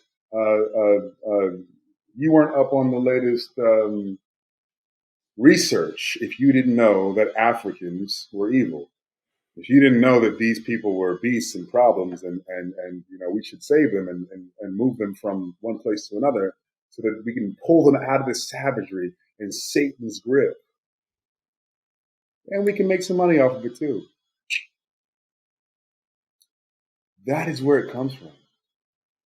So because of the printing press helping the industrialization of commerce, I look at the world. This is why we have the world that we have today. So the last pulse of consciousness that we've had was the Reformation. And the Reformation brought the printing press and it brought the industrialization of commerce. Those two things went together because they printed the myth of blackness being evil. which helped the industrialization of commerce. People didn't feel so bad about it. And then by the time people looked up again, it was just the prevailing wisdom that this was true.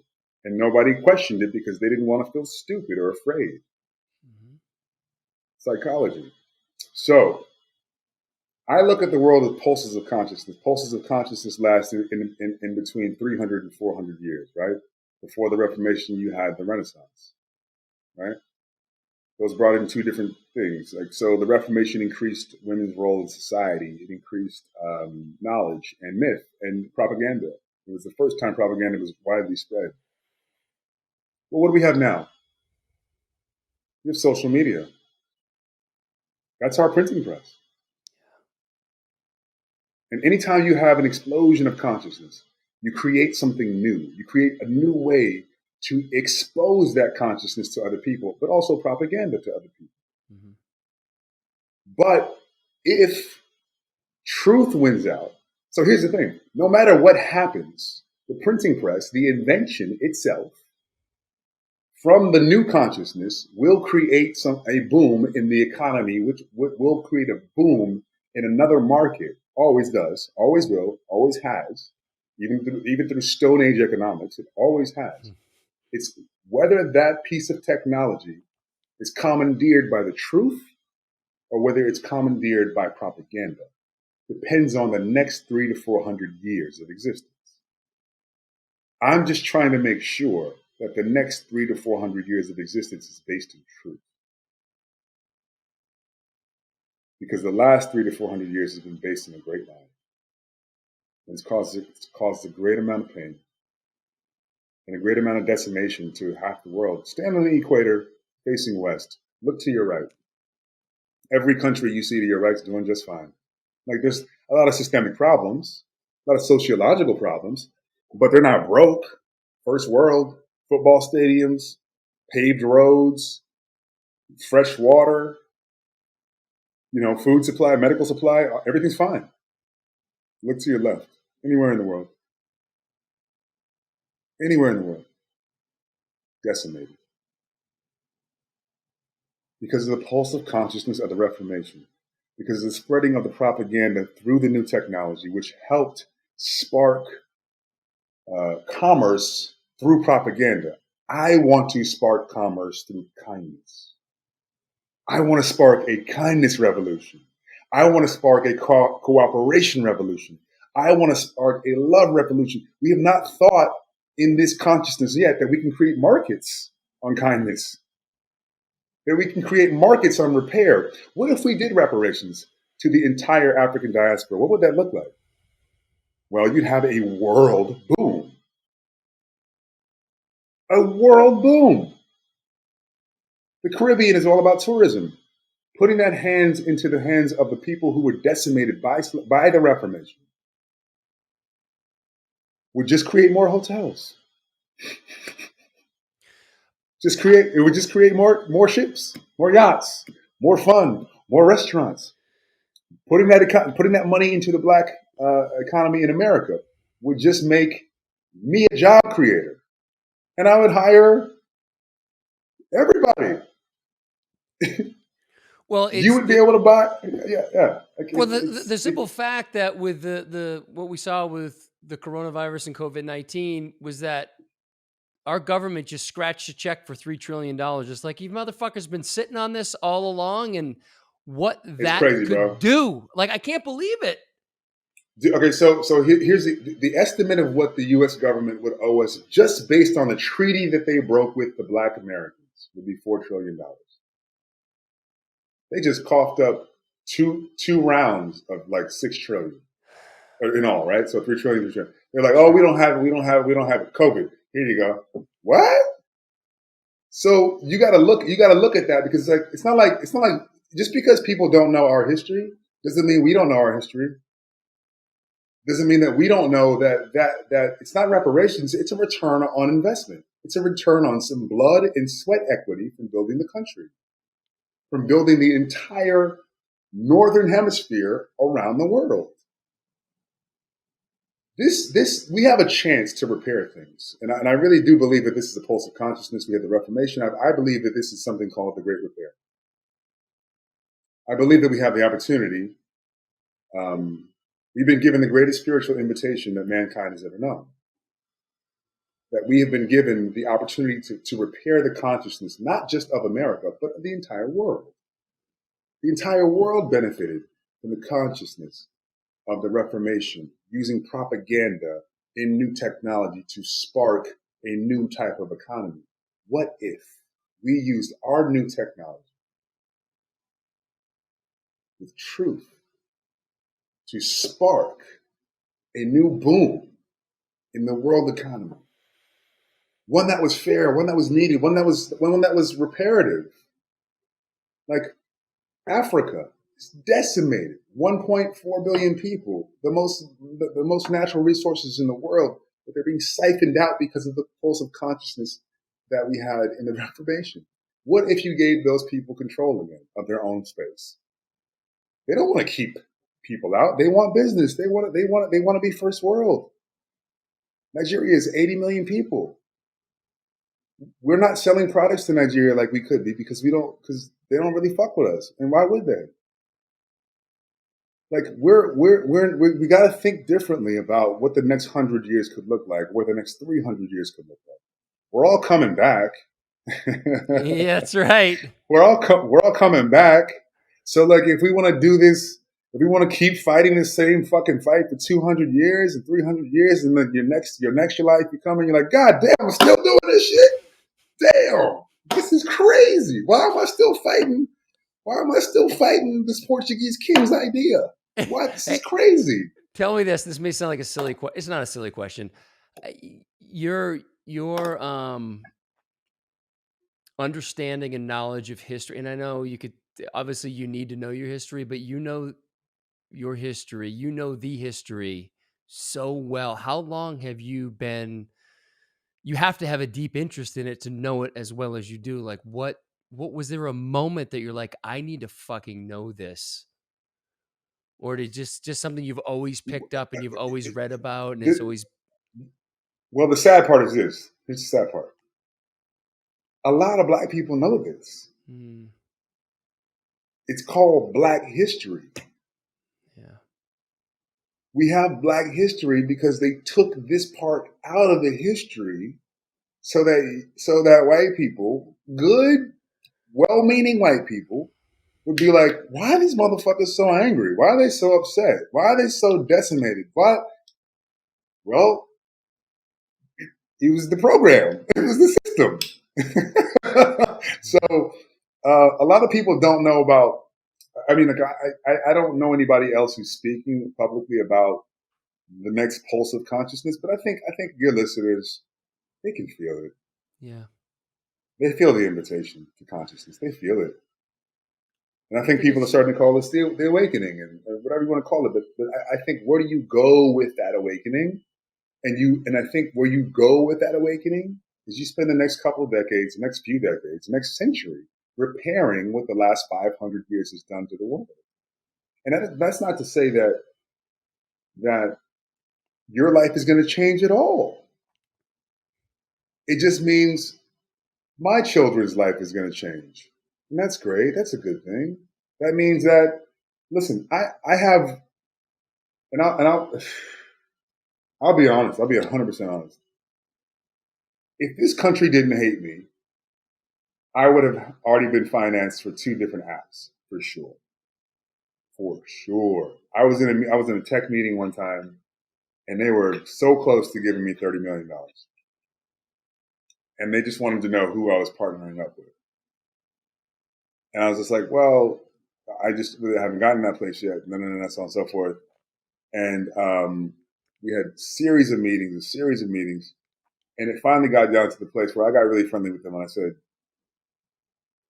let me ask you a question. Right? British guy. I go, are you trying to get me to partner up with a white guy or Indian? You keep trying to get me partner up with a white guy and Indian guy. And like, who doesn't even understand the app, really. Every time I meet these people, they don't really get what it is. And you're trying to make sure that I partner up with them. And I was like, is this a race thing? And like, you're my buddy. Just tell me, just straight up. He's like, not for me, but for other people it is. So where would we be if we didn't mass incarcerate people who could be changing the economy for us? Where would we be if we weren't kidnapping kids who might cure cancer? We're not optimizing ourselves. We're not optimizing our society. We're it's really crazy that our tax dollars are going to um, limiting ourselves and our potential as a country. And that is a consciousness issue that I think needs to either die out or people have to be willing to do the great unlearn, as it were. Well played. Well played. How That's what about I'm here for, this? brother. You I mean, maybe it just is so obvious, but with what happened with the shelter in place, and certainly in New York City, it was a big deal. But even in Austin, it was, everybody was I would say was very observant of it. But do you think that that kind of lockdown and that really could be considered house arrest for an extended period of time? Do you think because of that, and then what happened with Ahmaud Arbery, and then obviously Breonna Taylor, and then George Floyd was like the last thing. It was like, do you think if we weren't in this situation, if everybody was like business as usual, do you think we'd be where we are today, or would it just have been another thing that got overlooked?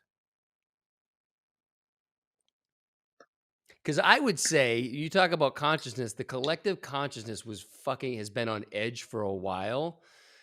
And I know that I felt, even though my personal situation here in Austin has not been affected, and I felt very fortunate about that, but there have been moments where I've felt a deep heaviness where I can't locate it with anything that's happening within my little family circle. But when I looked around, I felt just this, whatever you want to call it, a density or whatever. Just it was just super heavy, and I couldn't understand it other than the collective right now is not good. It's not healthy. It's living in fear. It's pointing fingers. People are taking sides. No one knows what the fuck's going on, and no one's telling the truth. Some people are trying, but there are bad actors out there. And so all this was, to me, it was like this fever pitch. And then it was finally, that was the match. What are your thoughts? I did a podcast maybe 3 months ago about so funny, like you know Corey Allen. Yes, Yeah. Corey's was going to be coming out soon, but he's been pushed back in lieu of you. So I love Corey. So But I will say this, by the way, you and I were supposed to talk in December or January, and it didn't work right. out. And I am so grateful that we've waited for this. It's just the way Oh, but things have yeah, lined up, because this is such an yeah. important conversation for me, for my listeners, and I'm grateful to kind of hand over the mic to you. So anyway, I just wanted to make sure I acknowledge that. But yeah, so you were with Corey 3 months ago. Yeah, or maybe 2 months ago or something like that. We actually talked about what I thought this was, and it's funny that if you listen to that podcast, it's like we recorded it yesterday. No. And I mean, like me, brother. Like I get a lot of messages from the universe. I channel a lot. Like I channel every night from my Explain that for ancestors. people, because you've talked about lately, that you've been up into the wee hours of the morning because you've been in that space, that channeling space with your ancestors. So just kind of for my audience, it's a little different from Aubrey's, where you know what I mean? Like it's not necessarily Right, wrapped in that. And so maybe just kind of right, land it right. for That's people. fine. Yeah. So we all have a connection to our ancestral experiences through our DNA. If you don't believe that, that's okay. Um, that just means that you need to take a look at epigenetics and how that works. There's a great book Um, called "It Didn't Start with You" that I think is a great place for people to really get in touch with that. So I highly recommend that. I think it's Mark Wallen wrote that book. So I'll check it out myself too. yeah, But so we all understand ancestral trauma. I think people are starting to wrap their heads around the fact that there is a thing called ancestral guilt. I think that We feel these things. I think that perfect example. Your DNA knows what color you are. It has memory. It knows how your hair is supposed to be. It knows what color your eyes are. Your DNA carries imprints from the ancestors. That's why you look the way you do. That's why you sound the way you do. That's why you have the thoughts that you have. They're influenced by the DNA. Period. That's just what it is. And then whatever happens to you in that life, epigenetics says that the genes in the DNA will express themselves in certain ways based on the experiences you have in your life. So, kind of if a you are nurture type element, would you say? right, It there's a turns nature genes off nurture. and on. Yeah, Yep. precisely. So, if you are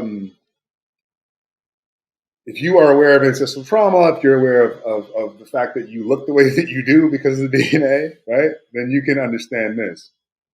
There's also ancestral wisdom. There's also ancestral magic. There's also ancestral connections. And I ask my ancestors to come to me. It's just that simple. Do you invoke? I know a lot of people invoke a prayer, or is there? How do you get prepared for that? How do you invite? That was given to me. I was at Burning Man, and it was the 400-year anniversary of the first African American to step foot on what became Virginia. August 30th, 1619. So it was August 30th, 2019. And I just asked my ancestors to come and show me their pain and come through me and whatever they wanted to show me. And they took this one ancestor came to me, took me on a ride. Took me on his whole story. And he's still with me. He's with me all the time. And he supports me. And he gave me the rite of passage, which is and I'll share it with people. I don't really care. Because I think that here's the thing: everybody's ancestors want them to heal, and we all need to heal together. That's what this is. We're giving the opportunity to be the greatest generation in human history and heal each other together. That's what's actually happening, right? So, my ancestor told me to say this: I invoke the right to my ancestral wisdom. I invoke the right to my ancestral magic. I invoke the right to take the energy that the capturers brought to my ancestors and use it and transmute it as love. There's a little more to that, but that's what I got. And I said it to myself over and over again. I did it at a full moon. I burned it and I buried it. And my ancestors come to me every night, tell me new stories. They tell me things I should say sometimes. I channel them. I've also been able to figure out, because also listen, so space-time is not linear. It's a ball. I think Interstellar proved that to people, right? And that as soon as you figure out how to maneuver in that sphere of dimensionality, you can also, why not make your mentor your optimized self at 65? So that's my mentor. So my 65-year-old self and my ancestors are all kind of leading me in this process, and that's what I mean when I'm saying I'm channeling. But now I forget why we're talking about that. It's all good. Let's talk about one of your new ventures as well. Oh, you were gonna ask me about COVID and the whole thing. Oh yeah. And you talked about your episode with Corey Allen. And the reason I brought that up. Yeah, the reason I brought that up is because of the connection. So I'm no longer being bashful about my connection to the universe, just because it seems hard to comprehend. I can't comprehend it sometimes. It is what it is. But when COVID first happened, I got very clearly that this is a renegotiation with the divine feminine. I remember hearing from you after this. Yeah. Beautiful. Right, and the divine feminine spirit acknowledged with Gaia that we we as humankind had failed the original agreement, which was that she would nurture us, she would take care of us, and that we would then take care of her as a conscious being in and of herself. And so she's getting really tired of us disrespecting her, so she hit pause. And she didn't hit pause because she wanted to have cleaner air or this or this or that or so on and so forth. She wanted her children to stop fighting. Because until her children stop disrespecting each other, we cannot cooperate. We cannot solve climate change. We cannot stop industrialized war. We can't. The conflict is very profitable for some people, but it's not good for her. It's not good for Mother Earth. It's not good for the rest of us. So she wanted us to stop fighting, and she gave us a chance to stop fighting. And so how do you do that? Well, you bring people back together with their families. Mm-hmm. You take away all their distractions and all their responsibilities. You say, sit your ass at home. And I'm going to scare you. And what do? We got scared of life. Oh my God, I might lose my life at any point in time.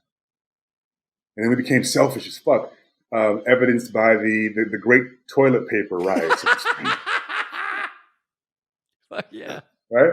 Yeah. And then what happened? Everything calmed down, and we weren't working as much. We were working from home, and then the essential workers were still working. And then our leadership was falling apart. And this happened, and this happened, and this happened. And all of a sudden, we were in this state of fight and flight. All of us for 2 months or so. And what the beautiful part about that was that there was so much compassion that came out of that fight and flight. That people like you, who always just said, well, I'm not racist, said, wait, my brother Mehcad is in fight and flight all the time? He feels like I did the last 2 months for the last 39 years, or the last 31 years, because that's what, as soon as the cop hit me, that's what happened.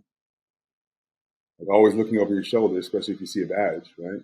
Mm. So all of a sudden, people who weren't paying attention, not that they had time to pay attention, but they had time to find compassion for what they saw. They had time to find compassion for what they were aware of and what they felt themselves. And when COVID's all over and that's all said and done, you know, you guys get to go back to your lives where your stress levels go down and your cortisol levels go back to normal. We don't. We never will without your help. And I call it COVID compassion. Mm. And I think it's been activated in a lot of people. So like, you know, we were just worried about survival, you know, as a country, as a world. And then you realize that there's 40 million Americans who are always doing that. We're always doing that, like 24 hours a day. Ask Breonna Taylor. You can be laying in your bed. Ask Boham John. He was sitting on his couch eating ice cream. Ask Trayvon Martin. He was walking to the store getting Skittles and a lemonade and an iced tea. Yeah. So I think it's not that, and that's why I don't blame white people. I'm not like, oh, you guys are fucking blah, blah, blah, blah. I'm not that guy. I'm like, you never had the opportunity based on the system that was laid at all of our feet.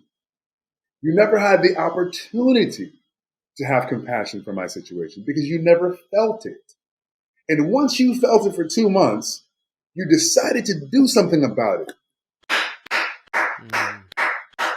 For real. Yeah. Like, I'm like, okay, cool. This is, okay, cool. Got it.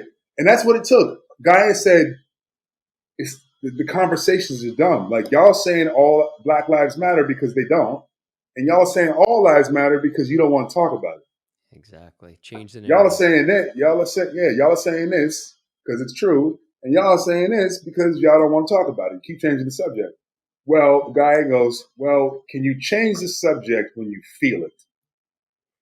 Mm-hmm. Can you ignore it when you feel it? And there's so many people who've stepped up because they're like, I know I don't want my kids to feel like that. I know I don't want to feel like that. And if there's other people who feel like that 365 days a year, we got to do something. And I think that's what it was. It was a perfect storm of what she wanted. She doesn't want to get rid of us. She will. She'll just shrug us off like a bunch of fleas if we keep fucking around.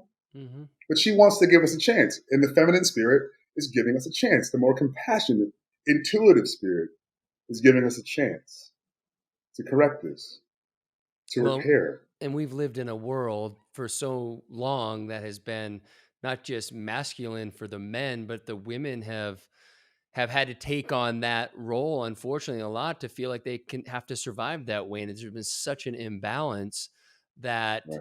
it's important that we start to, that men, like you and I, masculine, show up masculine, but also integrate that feminine and to say, look, there's another way. And listen, having that mentality, that masculine mentality, it served me well. I had the financial success and did those things. And so I'm not saying you're not supposed to have any of it.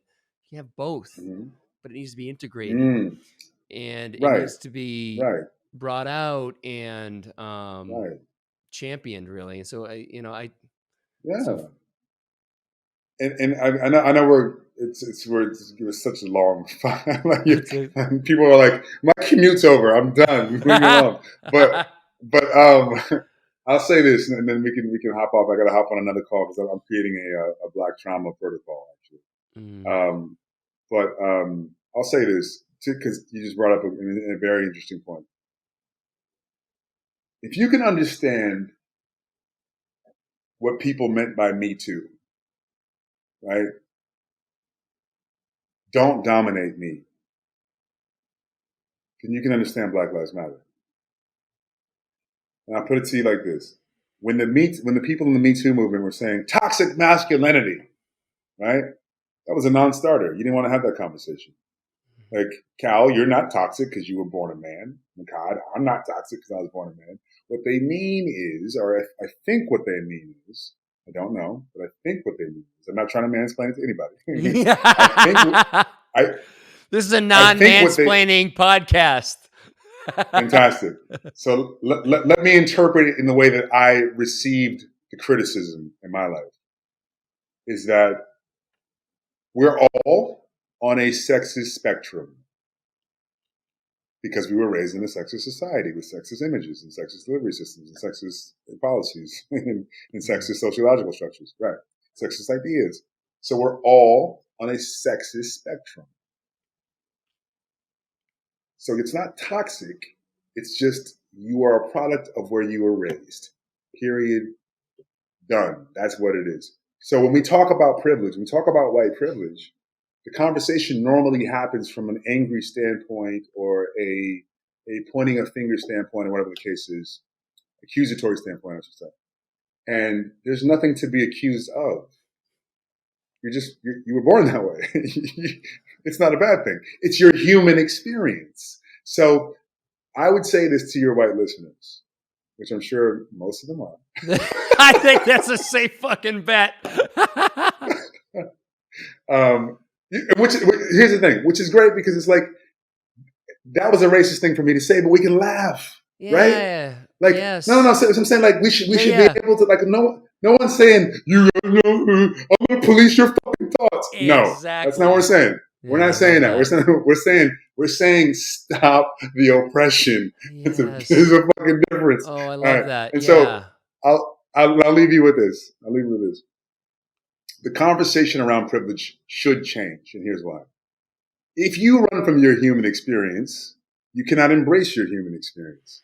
If you cannot embrace your human experience, you cannot use it as currency. You cannot use it effectively.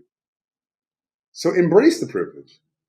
Understand what it is. Stand in your human experience without apology. And say, you know what, you're right, I do have privilege. I have power. I have money. I have position. I have a voice that's unmuted. I have access. I have all these different things. And because I have all these different things in the world that we have been born into, I have more power than you. So what will I do with that? What will I do with the truth of my human experience? Will I help others end oppression, or will I put my head in the sand and say, hey, everything's fine. Got my Amazon packages coming. Beautiful. Yeah. That's what it's about. That's really what it's about. Before we get off, I want you just in a nutshell to talk about your new podcast, New Agreements. When are you hoping to launch that? Paperwork. The ink's drying on the paperwork now, so we're just figuring out some logistics. It's supposed to be going to LA and recording it, but I don't think it's going to happen now. So we'll see. Okay. And so in the idea behind it, New Agreements, yeah? Yeah, it's called New Agreements. And it's just more, long story short, it's just about the fact that we were all forcibly integrated into inherited agreements that were born of the consciousness of the Reformation. So I was born Black, meaning that the cops will attack me when I'm 8. But I never agreed to that. I was born Black, so a lot of people will look at me and distrust my voice or police my tone or police my mentality. I don't agree to that. Somebody else's, overweight, and people think that they want to lose weight, and and there's a certain aspect of how people think about them. Well, they didn't agree to that. Maybe they enjoy it. Maybe they enjoy eating how they eat and living how they live. You were born a white man, and there's many agreements that come with that, good and bad, depending on how society is rolling at the time. And there's certain things that you can go, well, there's a lot of great things about being born a white man in America, and there's a couple of things that aren't so great. And some of the things that aren't so great, actually, is that the game has been rigged so badly that we don't even know what we're capable of through cooperation. Mm-hmm. And that's an agreement. It's an agreement that white men should try to change. There's money floating out there right now that's not in your pocket because of those agreements. There's beautiful friendships waiting to be had that aren't being had because of those agreements. There's beautiful partnerships and new technology and new businesses and new pathways of AI and future and future markets that haven't been explored because of old agreements. So it's really just about separating your life into 3 types of agreements. The original agreement, which is the soul and the body made the agreement to exist. Why? Why in this space-time? What are you here for? What's the purpose? You have consciousness, so what's purpose? Second, are chosen agreements. Cal, you chose to be a trader. You chose to be a podcaster. You chose to have a family. Those are beautiful agreements. You chose these. And whatever consequences that you or experiences that are born of those agreements are fair because you chose those. Mm-hmm. And then there's the inherited agreements, which we spend most of our lives wasting our time fighting instead of just dropping and letting go. So that's what it's about. Establishing new agreements for the 21st century based in kindness and inclusion. Awesome. Where can people find you? You can find me mostly. I spend my life on Instagram at this point, trying to preach this message. And I started a 21-day anti-racist challenge, so that's taking up a lot of time. But mostly Instagram right now with Mehcad Brooks, Mehcad Brooks, and Church of Anti-Racism also on Instagram. And so brother, I'm just trying to bring us forward, just trying to help the consciousness forward. By the way, I wanted to say, you look healthier than I've seen you recently. Have you gotten some rest and been able to have some self-care? Yeah, man. Good. You were running, a lot. You were. Yeah, it was tough. Well, but at the same time, my ancestors told me not to hide the severity of the pain. because I think that people who aren't accustomed to how much pain being Black is need to see that, because we hide it. Yep. We hide how painful it is because we don't want to come off as weak. And Mm. two, Especially as a man, right? especially the man. Yeah. And I've lost a lot of friends. And I lost a lot of romantic interest because of that. That's all right. Cull the herd That a is, little bit. it is what it is. Yeah. And two, I wanted to inspire others who look like me to not hold it in, because it will kill you. Yep. You know, like holding something in that's so traumatic, that's not yours. And crying at your dinner table by yourself is not how we do this anymore. We can't do it like that anymore. So it's been really cathartic, and I watched George Floyd die for the first time on Instagram Live. You know, I wanted people to see me see it, and I posted it and